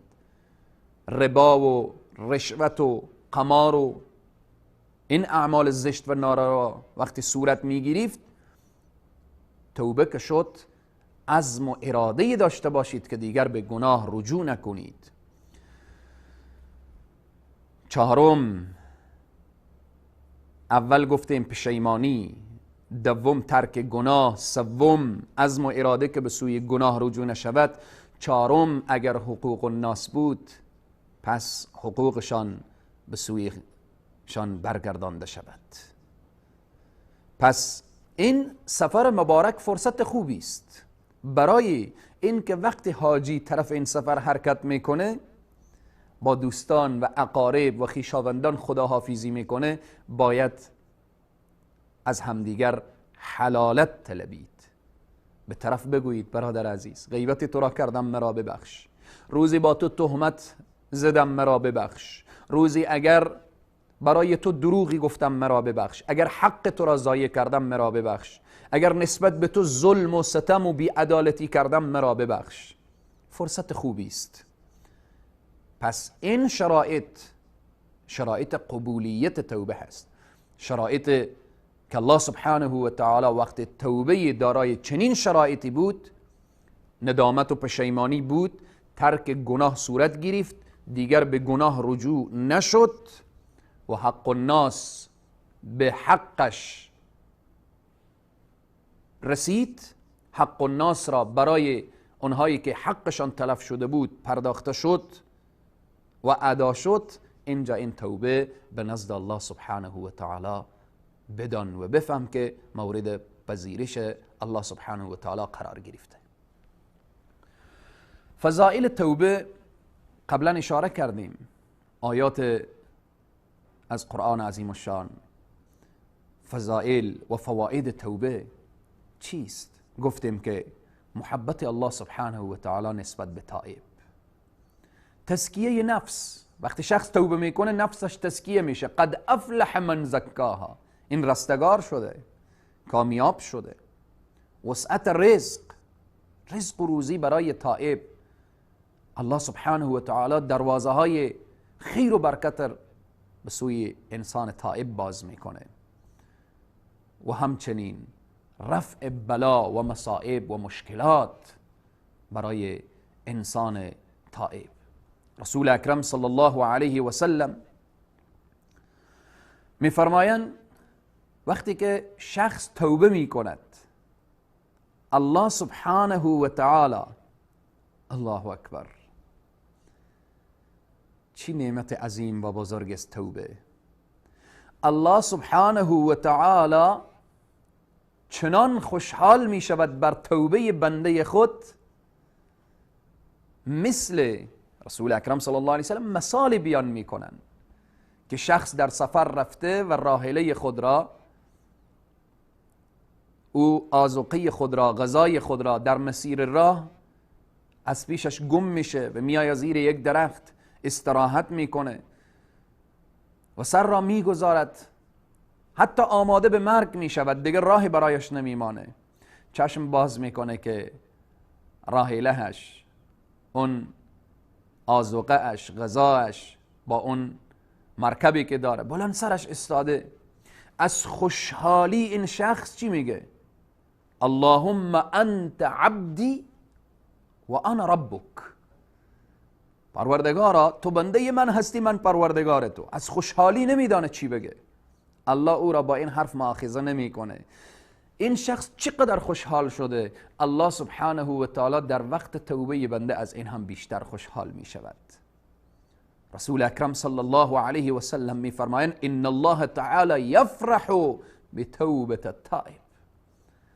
الله خوشحال میشه به توبه او بنده‌ای که توبه می کند. نعمت پروردگار عالم، الله سبحانه و تعالی را نافرمانی کردید، بیراه رفتید، دروازه الله را در بزن، الله هست که تو را میپذیره و قبول میکنه. پس حالا تو حاجی عزیزی که این سفر مبارک نصیبت شده، این فرصت ها را از دست ندهید. روز عرفات که روز توبه هست، رسول اکرم صلی الله علیه و سلم میفرمایند من حج فلم یرفث ولم یفسق رجع کیوم ولدته امه. این روزیه که وقتی توبه میکنید در این روز، وقتی از عرفات بیرون میشید، رجع کیوم ولدته امه، مثل که از مادر تولد شده باشید، چنین پاک هستید. گفتیم توبه و شکست دشمن. شیطانی که سالها تلاش کرد تو انسان را به گناهان مختلف آلوده کرد، امروز در سرزمین عرفات، در منا و در مزدلفه و در سرزمین مبارکه مکه مکرمه دست بلند میکنی، خالصانه و مخلصانه به درگاه الله توبه میکنید. امروز روز شکست دشمن هست. دشمنی که انه لکم عدو مبین، دشمنی که میگفت من این را به طرف جهنم میکشانم، امروز شکست دشمن هست. رسول اکرم صلی الله علیه و سلم میفرمایند ما رؤی الشیطان یوما هو فیه اصغر ولا احقر ولا اغیض. الله اکبر. دیده نشده شیطان در چنین روزی در هیچ جای الا که مگر در روز عرفه که حقیر هست، صغیر هست و در حال غیظ و غضب هست، در گوشه از عرفات شیطان قرار گرفته و یبکی و گریه می کند و خاک بر سر خود می پاشاند و می گوید که امروز روزی است که الله این انسانهایی را که من رنگ و بوی جهنمی برای اینها داده بودم، امروز الله اینها را از آتش جهنم نجات می دهد. امروز اینها را مورد رحمت و مغفرت خود قرار می دهد. 40 سال شیطان میگه من 40 سال زحمت کشیدم تا انسان را گمراه کردم، امروز آمد اینجا دست دوستی با پروردگار عالم داد، عهد و پیمان بست که من دیگر دنبال شیطان نمی روم. پس ای انسان، حج، وقتی میگیم توبه در حج، گریه و زاری و ناله و تضرع در حج یعنی شکست دشمن، شکست شیطان، شیطانی که انه لکم عدو مبین، دشمن واضح و آشکار. پس در هر مکانی که از این اماکن مبارکه و مقدسه میرسید، توبه به سوی الله سبحانه و تعالی، رجوع به سوی الله سبحانه و تعالی، نادم باشید، ترک گناه را از اعماق دل تصمیم بگیرید، دیگر به گناه رجوع نکنید. اگر حق الناس هست از اونها طلب حلالیت بطلبید. چی می شود که از عرفات، از منها و مزدلفه تماس بگیرید با او کسی که غیبتش را کردید، با او کسی که به او تهمت زدید، با او کسی که حقش را ضایع کردید، تماس بگیرید که مرا ببخش، من مطمئنم هر قدر قساوت قلب داشته باشه طرف، هر قدر انسان خشن باشه، وقت تو از عرفات و منع و مزدلفه تماس بگیرید و بگویید که برادر عزیز مرا ببخش، مرا ببخش اگر حق تو را ضایع کردم، از حج برگردم حق تو را ادا می کنم، مرا ببخش. پس به هر حال این فرصت را از دست ندهید که فرصت طلایی است. فرصت طلایی چگونه هست؟ فرصتی که رجع که یوم ولدته امه، مثل که از مادر تولد شده باشید. التائب من الذنب کمن لا ذنب له. تائب مثل اینه که وقت توبه کرد اصلا گناهی نکرده و اصلا گناهی وجود نداشته. این نعمت و این فرصت را از دست ندهید. پروردگار عالم همه ما را جز تائبین بگرداند، برای همه ما توفیق بدهد که توبه خالصانه و مخلصانه داشته باشیم. الله برای ما توفیق بده که همیشه این دشمن را با توبه خود او را شکست بدهیم، با رجوع به سوی الله سبحانه و تعالی او را شکست بدهیم. پروردگار عالم برای حجاج ما حج مقبول و مبرور عنایت بفرماید. تا برنامه بعد همه شما را به ذات یگانه می سپارم. و السلام علیکم و رحمت الله تعالی و برکاته.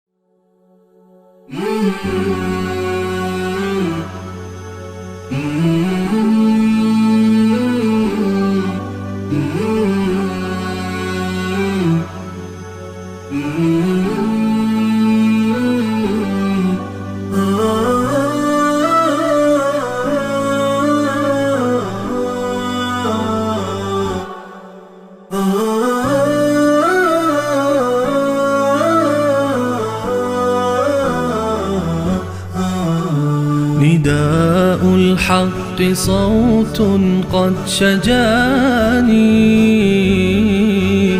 وبلغني الحقيقة والأماني وكان لي السبيل إلى المعاني. بسم الله الرحمن الرحيم وبه نستعين وصلى الله على نبينا محمد وعلى آله و صحبه اجمعین. کسانی را که تصمیم حج داشتند، نخستین کاری را که انجام میدهند، خصوصا کسانی که حجشان حج تمتع هست، این هست زمانی که میخواند وارد مکه بشوند و نیت عمره را دارند، از میقات باید احرام ببندند و لباس احرام را بپوشند. و عمره معنیش هست یعنی قصد کردن و آهنگ کعبه کردن برای انجام نسک که همون طواف و سعی میان صفا و مروه هست. و عمره هم یکی از عباداتی هست که فضیلت بسیار زیادی را دارد و به عنوان یکی از کفارات الله متعال اون را قرار داده. در حدیث رسول الله صلی الله علیه و سلم می‌فرمایند که العمره الی العمره کفاره لما بینهما، این عمره تا عمره دیگر موجب کفاره گناهان انسان می شود. عمره 3 رکن دارد: احرام و طواف خانه کعبه و سعی میان صفا و عمره، و 2 واجب دارد که احرام از میقات هست، از سرزمین حل، قبل از این که وارد منطقه میقات بشوند یا برای کسانی که در مکه هستند باید خارج بشوند از محدوده حرم و در حل احرام بپوشند. این واجب اول. و واجب دیگرش تراشیدن یا کوتاه کردن موی سر هست. و وقتی که حاجی وارد مکه مکرمه می شود طواف می کند و سعی را انجام می دهد و بعد از این وقتی که می خواهد که از احرام خارج بشود، خصوصا کسانی که این حجشون حج تمتع هست، می خواهند که از این احرام خارج بشوند، بار دیگر برای حج دوباره احرام ببندند، بهتر این است که موهایشان را کوتاه بکنند تا اینکه بعد از چند روز که اعمال حج را دوباره انجام می دهند در اونجا بتوانند که سرشان را بتراشند. یک مطلبی که در این زمینه قابل توجه هست این نقطه هست که در یک سفر زمانی که انسان به عمره می رود تکرار عمره مشروع نیست.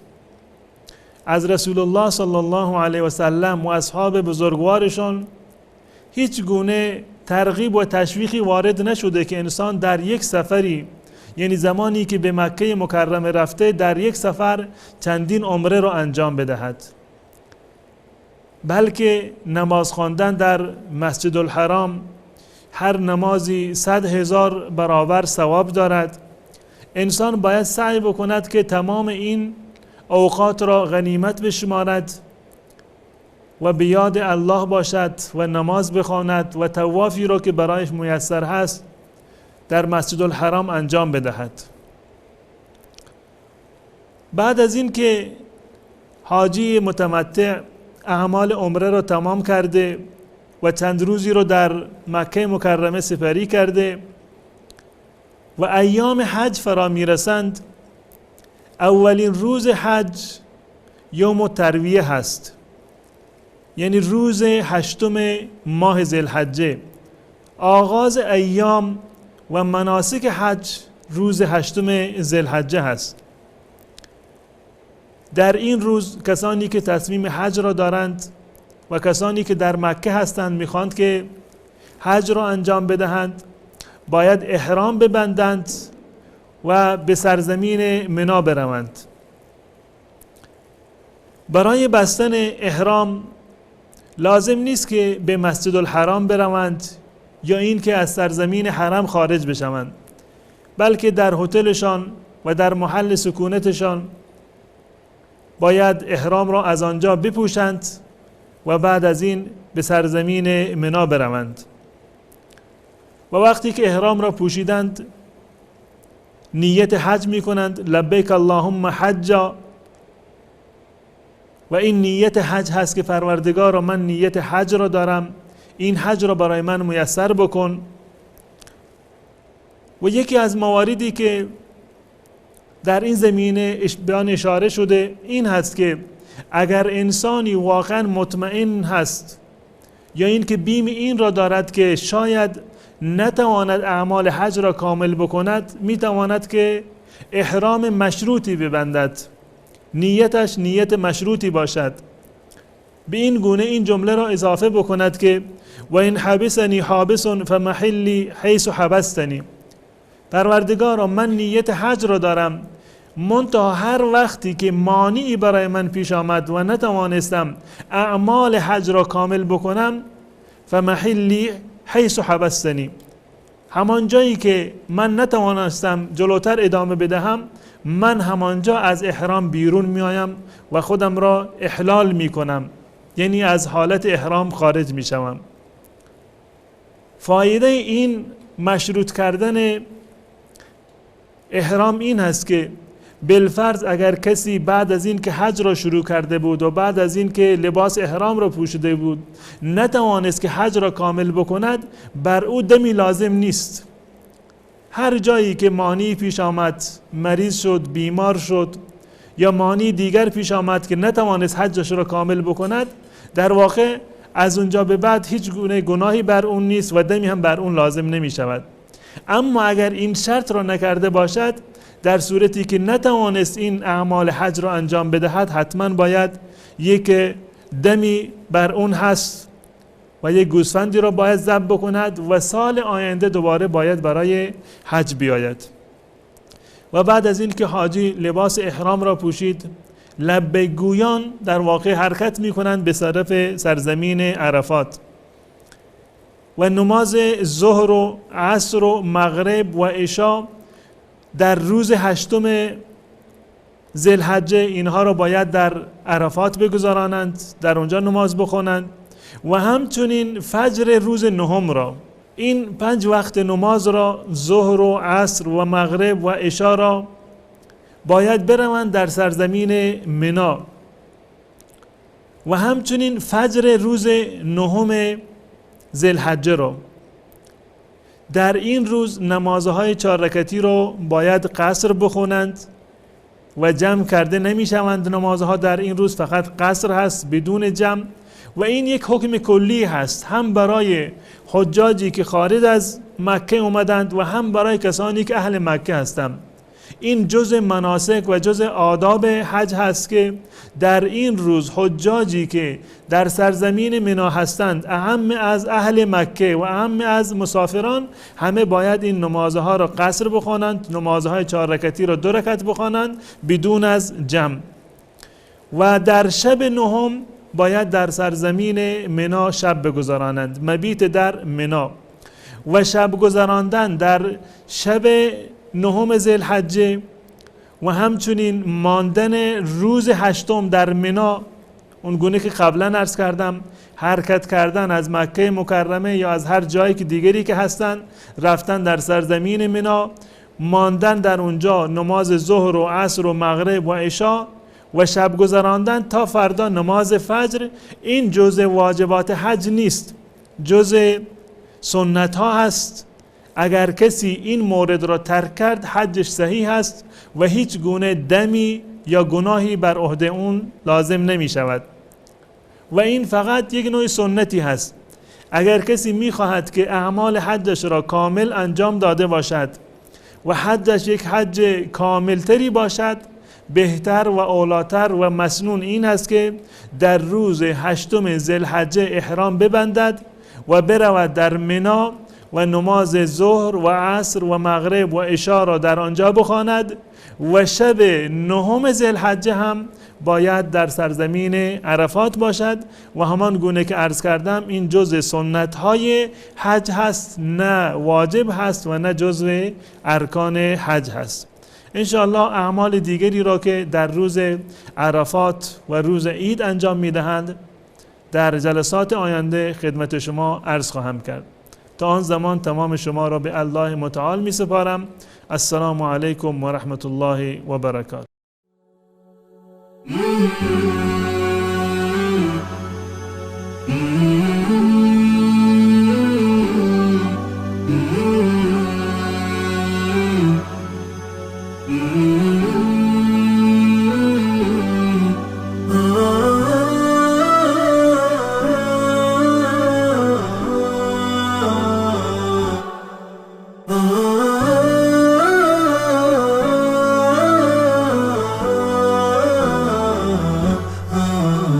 نداء الحق صوت قد شجاني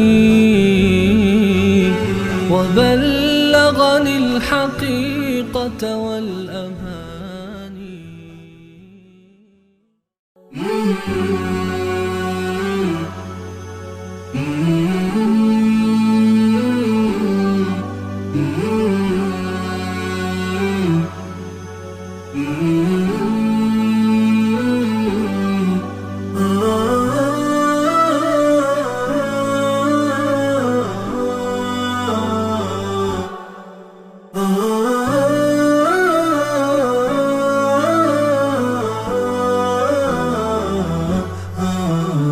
نداء الحق صوت قد شجاني بسم الله الرحمن الرحیم. الحمد لله و صلاة و سلام علی حبیبنا و مولانا رسول الله و علی آله و صحبه و من والاه. سلام و سلام و درود خدمت همه شما خوبان، شمایی که خداوند متعال بر شما منت نهاده و فرصتی داده تا حاجی بشید و همراه با کاروانهای حج عازم دیار حرمین بشید یا رسیده باشید فعلا، یا همچنین شما عزیزانی که عشق و علاقتون حج هست، نیتتون حج هست، چشماتون پر از اشکه که خدای بارالها این فرصت نشد که من به حج برم، دلم رو فرستادم با حاجی ها، قلبم رو احساساتم با حاجی هاست و انشاءالله اجر یک حاجی کامل رو میگیریم. در این درس هایی که ما داشتیم از مفاهیمی که ما از مکتب و مدرسه حج میتونیم برگیریم، مدرسه لبیک، مدرسه لبیک اللهم لبیک لبیک لا شریک لک لبیک ان الحمد و النعمت لک و الملک لا شریک لک، مدرسه توحید ابراهیمی.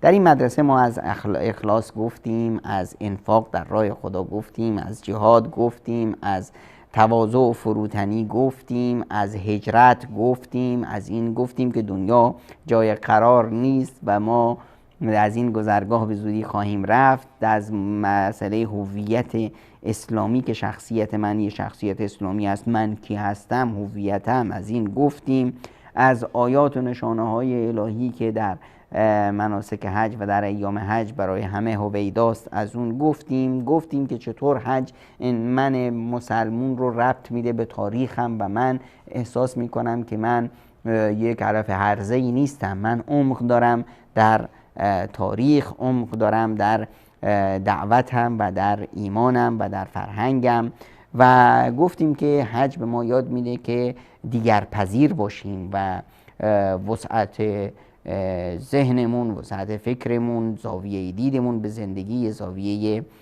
شمولی باشه که بتونیم همه رو تحمل کنیم و همچنین گفتیم که حج به ما فداکاری یاد میده و در راه خدا چطور به اصطلاح از هیچیمون به اصطلاح دریغ نکنیم، همه رو در راه خدا بدیم و این جرأت رو داشته باشیم. از جمله دیگر مفاهیمی که در زندگی ما باید باشه و ما اون رو خیلی وقتا از دست دادیم. ببینید ما ابتدای امر وقتی در مفاهیم اسلام نگاه کنیم و تربیت رسول اکرم صلی الله علیه و سلم صحابه کرام رو میبینیم که ارزش ها اونجا پررنگ هست، شخصیت ها، اسم ها مهم نیست، ارزش ها مهمه. طرف اگر عرب هست، عجم هست، نمیدونم سیاه هست، سرخ هست، سفید هست، برده است، آقا و سید هست، حاکم هست، محکوم هست، پولدار هست، فقیر هست، پادشاه هست، رعیت هست، همه در مقابل ارزش ها برابرند. همه باید راست بگن، همه از دروغ گفتن باید دوری کنند، همه باید عدالت داشته باشند، انصاف داشته باشند، همه باید ظلم نکنند، هر کسی ظلم کرد محاسبه میشه، هر کسی پاشو از قلیمش درازتر کرد محاسبه میشه، هر کسی زبان درازی کرد محاسبه میشه، قانون هم برای همه برابر. این زمانی بود که ارزش ها مهم بود. طرف اومد جبلت ابن ایهم پادشاهی بود برای خودش، اومد مسلمون شد، اومده بود به عمره با اون جبه و کبکبه و لباس شاهانه و اینا که روی زمین بسیار لباسش پهن بود و میرفت. بنده خدای روستایی اومده بود اونم برای عمره، خب نمیدونه تو این ازدهام که این آقا جبلته و نمیدونم پادشاه و فلان، پاش رفته بود روی جبه یارو، اینم برگشته بود یه سیلی محکم زده بود دماغ طرف رو شکنده بود. اونم اومد پیش امیر المؤمنین عمر بن الخطاب شکایت، آب جبله رو خواست که چرا اینو زدی؟ ببین ده هنوز ناخونات پر خونه طرفه، یا راضیش میکنی یا حساب پس میدی، تقاصش رو ازش میگیریم، قصاص میزنیم همونطور که زدیش. من پادشاه رو میزنی به خاطر یک رعیت؟ میگه اینجا رعیت و پادشاهی نیست، همه بندگان خدایی، مساوات، این ارزشه.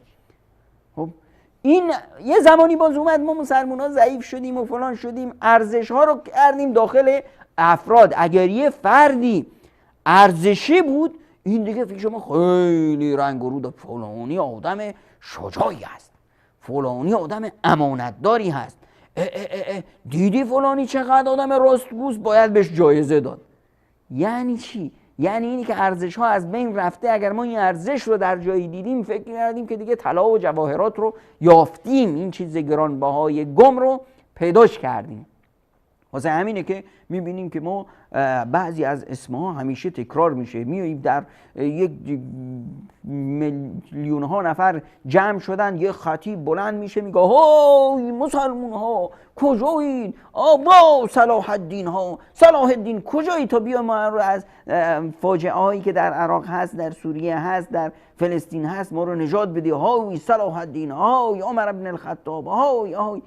میریم دنبال مرده ها میگردیم که مرده بیاد بلند چه از قبر ما رو نجات بده. و امامی هم که هست از ما دست شسته، از امت دست شسته، ما چند صد هزار نفری که جلوش هستیم این رو ما رو نمیبینه. دنبال کی هست؟ یه مرده ای که از قبر بلند شه و بیاد بسیار به داد ما برسه. شدیم فرد پرست یا افراد رو زیاد به صلاح بهش همین پادشاهی که من اسمش رو میبرم اینقدر بلندش میکنم، وقتی میریم در عمق زندگیش نگاه میکنیم میبینیم خیلی اشتباهات داشت. پادشاهی درست کرد، پادشاهی شد تقسیم کرد بین بچه هاش، نمیدونم در فلان جا ظلم کرد، در فلان جا فلان لغزش رو داشت. اما چون که ما یه ارزش رو گم کرده بودیم توش دیدیم ای شجاعت تو فلان بیرال، این دیگه پهلوان شد و برای ما چی شد. یه وقتی باز اومد از این ارزش ها هم چی شد؟ ارزش ها رو عوض کردیم. اومدیم چی شد؟ ارزش شد لباس طرف جایگاه اجتماعیشو نشون میده.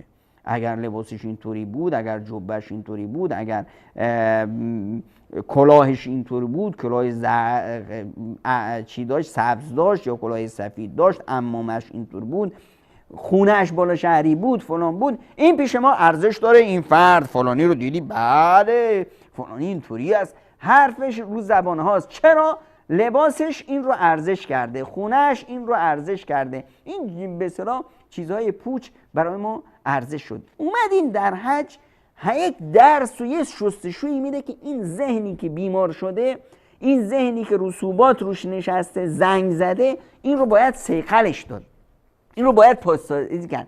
اینجاست که خداوند متعال میاد در حج ما رو با یک مفهوم جدیدی که قدیم هست در واقع باید ارزش می بود در ما و گمش کردیم، ما رو دوباره با این یادآوری میکنه. یا ایها الناس، های مردم، انا خلقناکم من ذکر و انثی، مگه یادتون رفته شما از همتون بچهای یک زن و مردید، شما همتون از آدم و حوا هستید، پس به همه برادر خواهرید. و جعلناکم شعوبا و قبائل، بعد از این ما اومدیم به خاطر بسیار مسئله زندگی به چرخه دنیا آباد بشه، ما شما رو ملت ها، قبیله ها، تیره های مختلف کردیم، نه به خاطر اینکه هم دیگه فخر فروشی کنید، هم دیگه رو تحقیر کنید، فلان کنید، نه، لتعارفوا، تا همدیگه رو بشناسید، توانمندی های همدیگه رو بشناسید، قدرت های همدیگه رو بشناسید، با هم این توانمندی ها رو به شور و مشوره و مشارکت بذارید. شما از من استفاده کن، من از شما استفاده کنم، شما داده های خاصی دارید، من توی سه منطقه صحرایی هستم که اونجا گاز هست، من به شما گاز میدم، شما در این منطقه نمیدونم کشاورزی هستی، شما به من گندم بده. اینطوری زندگی، چرخ زندگی بگرده و ما با هم باشیم. لتعارفوا ان اکرمکم عند الله اتقاکم. اما بدونید که ارزش این نیست، ارزش تیره بودن نیست، ارزش قبایلی نیست، ارزش اینه ان اکرمکم عند الله اتقاکم، بهترین شما نزد خداوند کریم با تقواترین شماست، بهترین شما با تقواترین شماست، بهترین شما ثروتمندترینتون نیستا، بهترین شما بالا شهریان نیستن، بهترین شما رئیس و وزرا و اینا نیستن، بهترین شما حجت الاسلام ها و آیت الله ها و این حرفا نیستن، اینا همش ساختگی خود شماست. وقتی هم نگاه میکنیم، این وقتی میبینیم که افراد اینقدر خودشون رو گم کردن که همین چیز پوچی که خودشون ساختن، همین نامه های من درآوردی میشه ارزش و نمیخواد ازش به سر کنار بیان. حالا بگیریم در تاریخ شما دیدید راستی یک آیت اللهی مثلا بره حج، چرا نمیره؟ چون که میترسه اونجا که رفت با همه برابر میشه. این پوستین زمخت دروغینی که برای خودش درست کرده اونجا متلاشی میشه، اونجا فرعونیت و نمرودیتش ذوب میشه. با همه باید همسان بشه. کلکم آدم و آدم من تراب، همتون از بچه های آدمید، آدم هم بچه خاک، آدم هم از خاک به دنیا اومده، پس شما باید خاکی باشید. این تفاوت های اجتماعی پس چیه؟ این هم حکمت الهی است. تفاوت های اجتماعی یک آزمایشی است که خداوند متعال برای ما درست کرده تا این چرخ زندگی بچرخه، چرخ گردون بچرخه، نه اینکه ما بر هم دیگه به اصطلاح فخر فروشی کنیم و جعلنا بعضکم لبعض فتنه، ما برخی از شما رو بر بعض دیگه آزمایش قرار دادیم. اتصبرون، که شما باید صبر کنید، یکم عقلتون رو بکار بگیرید. و کان ربک بصیرا، خداوند بیناست و متوجه است که شما چیکار میکنید. و کذالک فتنا بعضهم ببعض، برخی از شما رو با برخی دیگه آزمایش قرار دادیم. ما شما رو سخرین کردیم که یکدیگر رو کمک کنید، حاکمی باشه، فقیری باشه، محکومی باشه، ضعیفی باشه، قوی باشه. این آزمایش الهی است.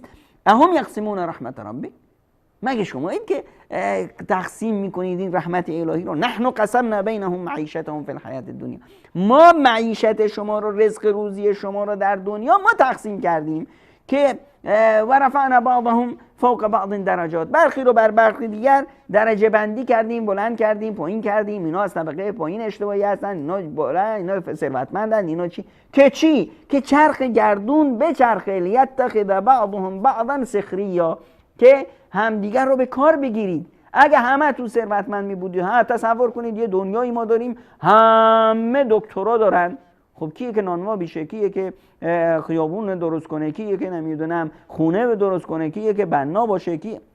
پس این تفاوت ها رو خداوند متعال گذاشت در عقل ها، در توانمندی ها، در جسم ها، در فهم و شعور، در نمیدونم ثروت و مال. همه اینها گذاشت تا من محتاج شما باشم، کار برای شما بکنم، شما نیازمند من باشید، شما واسه من کار کنید و به این صورت چرخ زندگی بچرخه.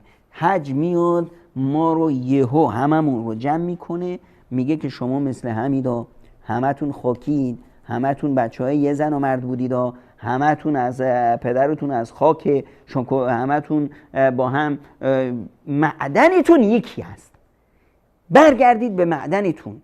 این نکنه که این تفاوت هایی که خداوند متعال گذاشته، این ویژگی هایی که در افراد مختلف هست، این بیاد شما رو گول بزنه و شما بشید ابوجهل. ابوجهل چی کار؟ مشکلش این بود که خودش رو از دیگران برتر میدونست و نمیخواست که حرف دیگران رو بکشه، میگفت من و من.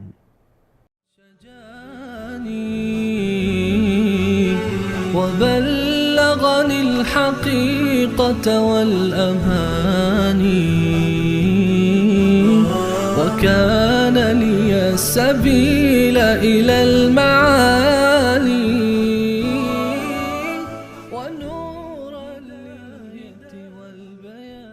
ندای حق، ندای توحید و حقیقت.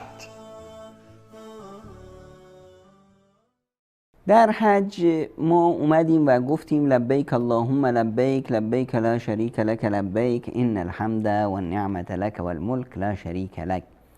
وحدانیت خداوند رو اقرار کردیم، شهادت دادیم که اشهد ان لا اله الا الله و اشهد انک یا محمد رسول الله.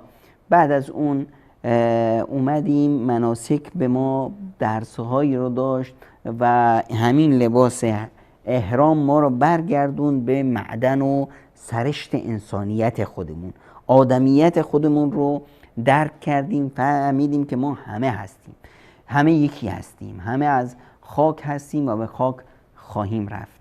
اما باز یک درسی بسیار مهم هست که ما از احرام باز میگیریم، اینی که این احرام انگار که کفن هست. منی که یه لباسم نمیدونم چند میلیون خرجش هست، الان با اون فقیری که لباسش مثل همین کفن هست همه با هم برابر میشیم، همه کفن میپوشیم، به این احساس که داریم تجربه مرگ رو با هم و تجربه دور انداختن دنیا رو با هم تجربه میکنیم. پوشیدن کفن باید ما رو به این احساس بده که من انسان خواهم مرد و در قبر انسانیت من، آدمیت من مورد محاسبه قرار میگیره. نه این مال و منالی که من داشتم و جمع کردم و دنیام به دادم میرسه. ببینید این کفن هیچ جیبی هم نداره. مشکلات حاجی‌ها، یکی از مهمترین مشکلاتون اینه که پولامون کجا بذاریم، پاسپورتمون رو چیکار کنیم. آقا میگن کاروان‌ها پاسپورتاتون رو اینجا بذاری گم نشه، جیب نداری تو کفن. پول یک کیفه که بگیر محکم ببندش به کمرت که به اصطلاح گم نشه. یه چیزایی به اصطلاح اون چیزی انگار که خداوند به ما میفرماید ولا تنس نصیبک من الدنیا. یه چیزایی هم نیازت میشه تو دنیا، یاد داره ها. من مؤمن چه هستم؟ خصلتم اینه که دنیا برام هیچ ارزش نداره، دنبالش نمیرم، خودم رو فداش نمیکنم. نه اینی که فقیر میشم، نه خیر. دین از ما نمیخواد فقیر بشیم، دین میخواد پولدار باشیم، ثروتمند باشیم، چون که عبادت‌های ما نیاز به ثروت داره. همین حج نیاز چی است؟ عبادت ثروتمنداست. من میخوام حاجی بشم، رکن پنجم دین رو انجام بدم، باید حاجی بشم. حاجی که بشم باید پولدار باشم که حاجی بشم. خب باید پولدار باشم تا بتونم زکات بدم. پس دین میخواد پولدار بشی، اما میخواد که این پول تو دستت باشه نه تو قلبت. خب حالا من اومدم کفن پوشیدم که احساس کنم من میرم تو قبر. حالا ببینید در قبر وقتی آدم میره به قبر دیگه ازش نمیپرسند که ببخشید جناب آقای دکتر ما منکر و نکیر اومدیم در خدمت شما هستیم، اگر اجازه بدید وقتتون اجازه بده ما 3 سوال داشتیم که در خدمت شما مطرح بفرماییم، اجازه میدید؟ این حرفا نیست. ما آقای قاضی و آقای نمیدونم فلان اینا نیست. صراحت است. تو آدمی، خداوند تو رو خلق کرد، روزیت داد، زندگیت داد. من ربک ما دینک. این پیامبر میشناسیش یا نمیشناسیش؟ جدیت اونجا دیگه حساب کتابه. اونجا این پوستینه که ما برای خودمون ساختیم، این زرق و برقایی که ما رو گم کرد، چشامون رو خیره کرد و خودمون رو ضایع کردیم، اینا دیگه اونجا ارزش نداره، فایده نداره. اینه که ما در مدرسه حج رو یاد میگیریم. این پوستین رو من گذاشتم کنار. با این لباس وقتی که من در بین 4-5 میلیون انسان حرکت میکنم، کی میدونه این کی است کی نیست؟ اما اگر تاج خودم رو میداشتم، اگر نمیدونم لباس که میرفتم سر کارم میداشتم، اگر فلان، دیگه از دور افراد میفهمیدن که آقا این پادشاست، این وزیر فلان کشوره، این نمیدونم رئیس فلان دانشگاه، این قاضی، این آیت الله، این فلان هست. نه خیر، همه این حرفای و این به اصطلاح موقعیت‌های اجتماعی که خداوند به ما داده و اینها رو یک آزمایشی برای ما قرار داده، اینا اینجا ذوب میشه. اینجا برابری است و اینجا همون مدرسه قبر هست که من احساس بکنم که من انگار که رفتم تو قبر، من الان حشر شدم. همه مؤمنان وقتی که حرکت میکنیم به سوی عرفات، الله، انگار که همه از قبر برخیستیم و داریم بریم به سوی محشر، حساب کتاب داریم. اینجاست که دیگه این مفاهیم بعد از زندگی در من زنده میشه. یکی از درس‌های دیگه ای که هم در حج خیلی مهم است و مدرسه حج به ما یاد میده، اون اطاعت مطلق از خداوند متعال هست. در حج همه میپرسند که آقا چی کار کنیم؟ هیچ کسی نمیپرسه چرا این کارو بکنیم. هیچ کسی نمیگه که چرا 9 باید برم به عرفات. هیچ کسی نمیگه که چرا 7 بار باید طواف کنم، 7 بار 7 سنگ بزنم رو کله شیطان، چرا 7 بار سعی کنم، هیچ کسی اینو نمیپرسه. همه میپرسه که چی کار کنم، کی این کارو بکنم، وقتی بهترش کیه، اجرش کجا بیشتره، اینجا چه کار کنم، اونجا چه کار کنم. یعنی اینی که اطاعت مطلق، فرمان برداری از احکام و دستورالعملهای خداوند. خب من طواف کردم، فایدهش چیه؟ حکمتش چیه؟ چه درس‌هایی توش هست؟ این چه درس‌ها و حکمت‌ها و اینها بعدی است. اگه من درک کردم، فهمش کردم، خب طوافم برام خوشمزه‌تر و خوش طعم‌تر میشه و لذت بیشتر میبرم. اما اگر درک کردم نکردم، فهمیدم نفهمیدم، دونستم ندونستم، همه اینها هیچ تغییری در اجرای حکم نداره. من 7 بار طوافم رو میکنم، من جاهل چوپون که هیچی نمیدونم و هنچی اومدم به حج 7 بار طوافم رو میکنم. حالا چه فهمیدم چه درسش تو هست یا نیست. چرا 7 بار؟ چون خداوند گفته، چون خداوند امر کرده من این کارو میکنم. خب اینه که طاعت در زندگی همیشه یه حد و مرزهایی داره. طاعت از حاکم، طاعت از همسر، طاعت از پدر مادر، یه مرزبندیایی داره ها که اگر از اون مرز تجاوز کنه اطاعت نیست. لا طاعت لمخلوق فی معصیت خالق. هیچ مخلوقی حق نداره در گناه و در سرکشی از خالق و آفریدگار از هیچ کسی اطاعت کنه، نه از پادشاه، نه از پدر مادر، نه از هیچی. اما اطاعت خداوند متعال یک اطاعت مطلق هست. چون خداوند متعال فرموده من این کار رو میکنم. چرا 4 رکعت نماز ظهر میخونی؟ چرا 6 نمیخونی یا 2 نمیخونی؟ چون خداوند گفته. چون خداوند گفته 4 رکعت میخونم. چون 4 رکعت میخونم چون خداوند گفته. پس این قضای اطاعت از پروردگار، این اطاعت مطلق، این یکی از درسها و مفاهیمی است که ما در حج این رو عملاً اجراش میکنیم، تکرارش میکنیم در همه مناسک، در همه این روزها، در همه این جاهایی که مخصص حج هست. خب که بعد از اون زندگیمون یک اطاعت باشه، اطاعت و فرمانبرداری مطلق از پروردگار و خالقمون.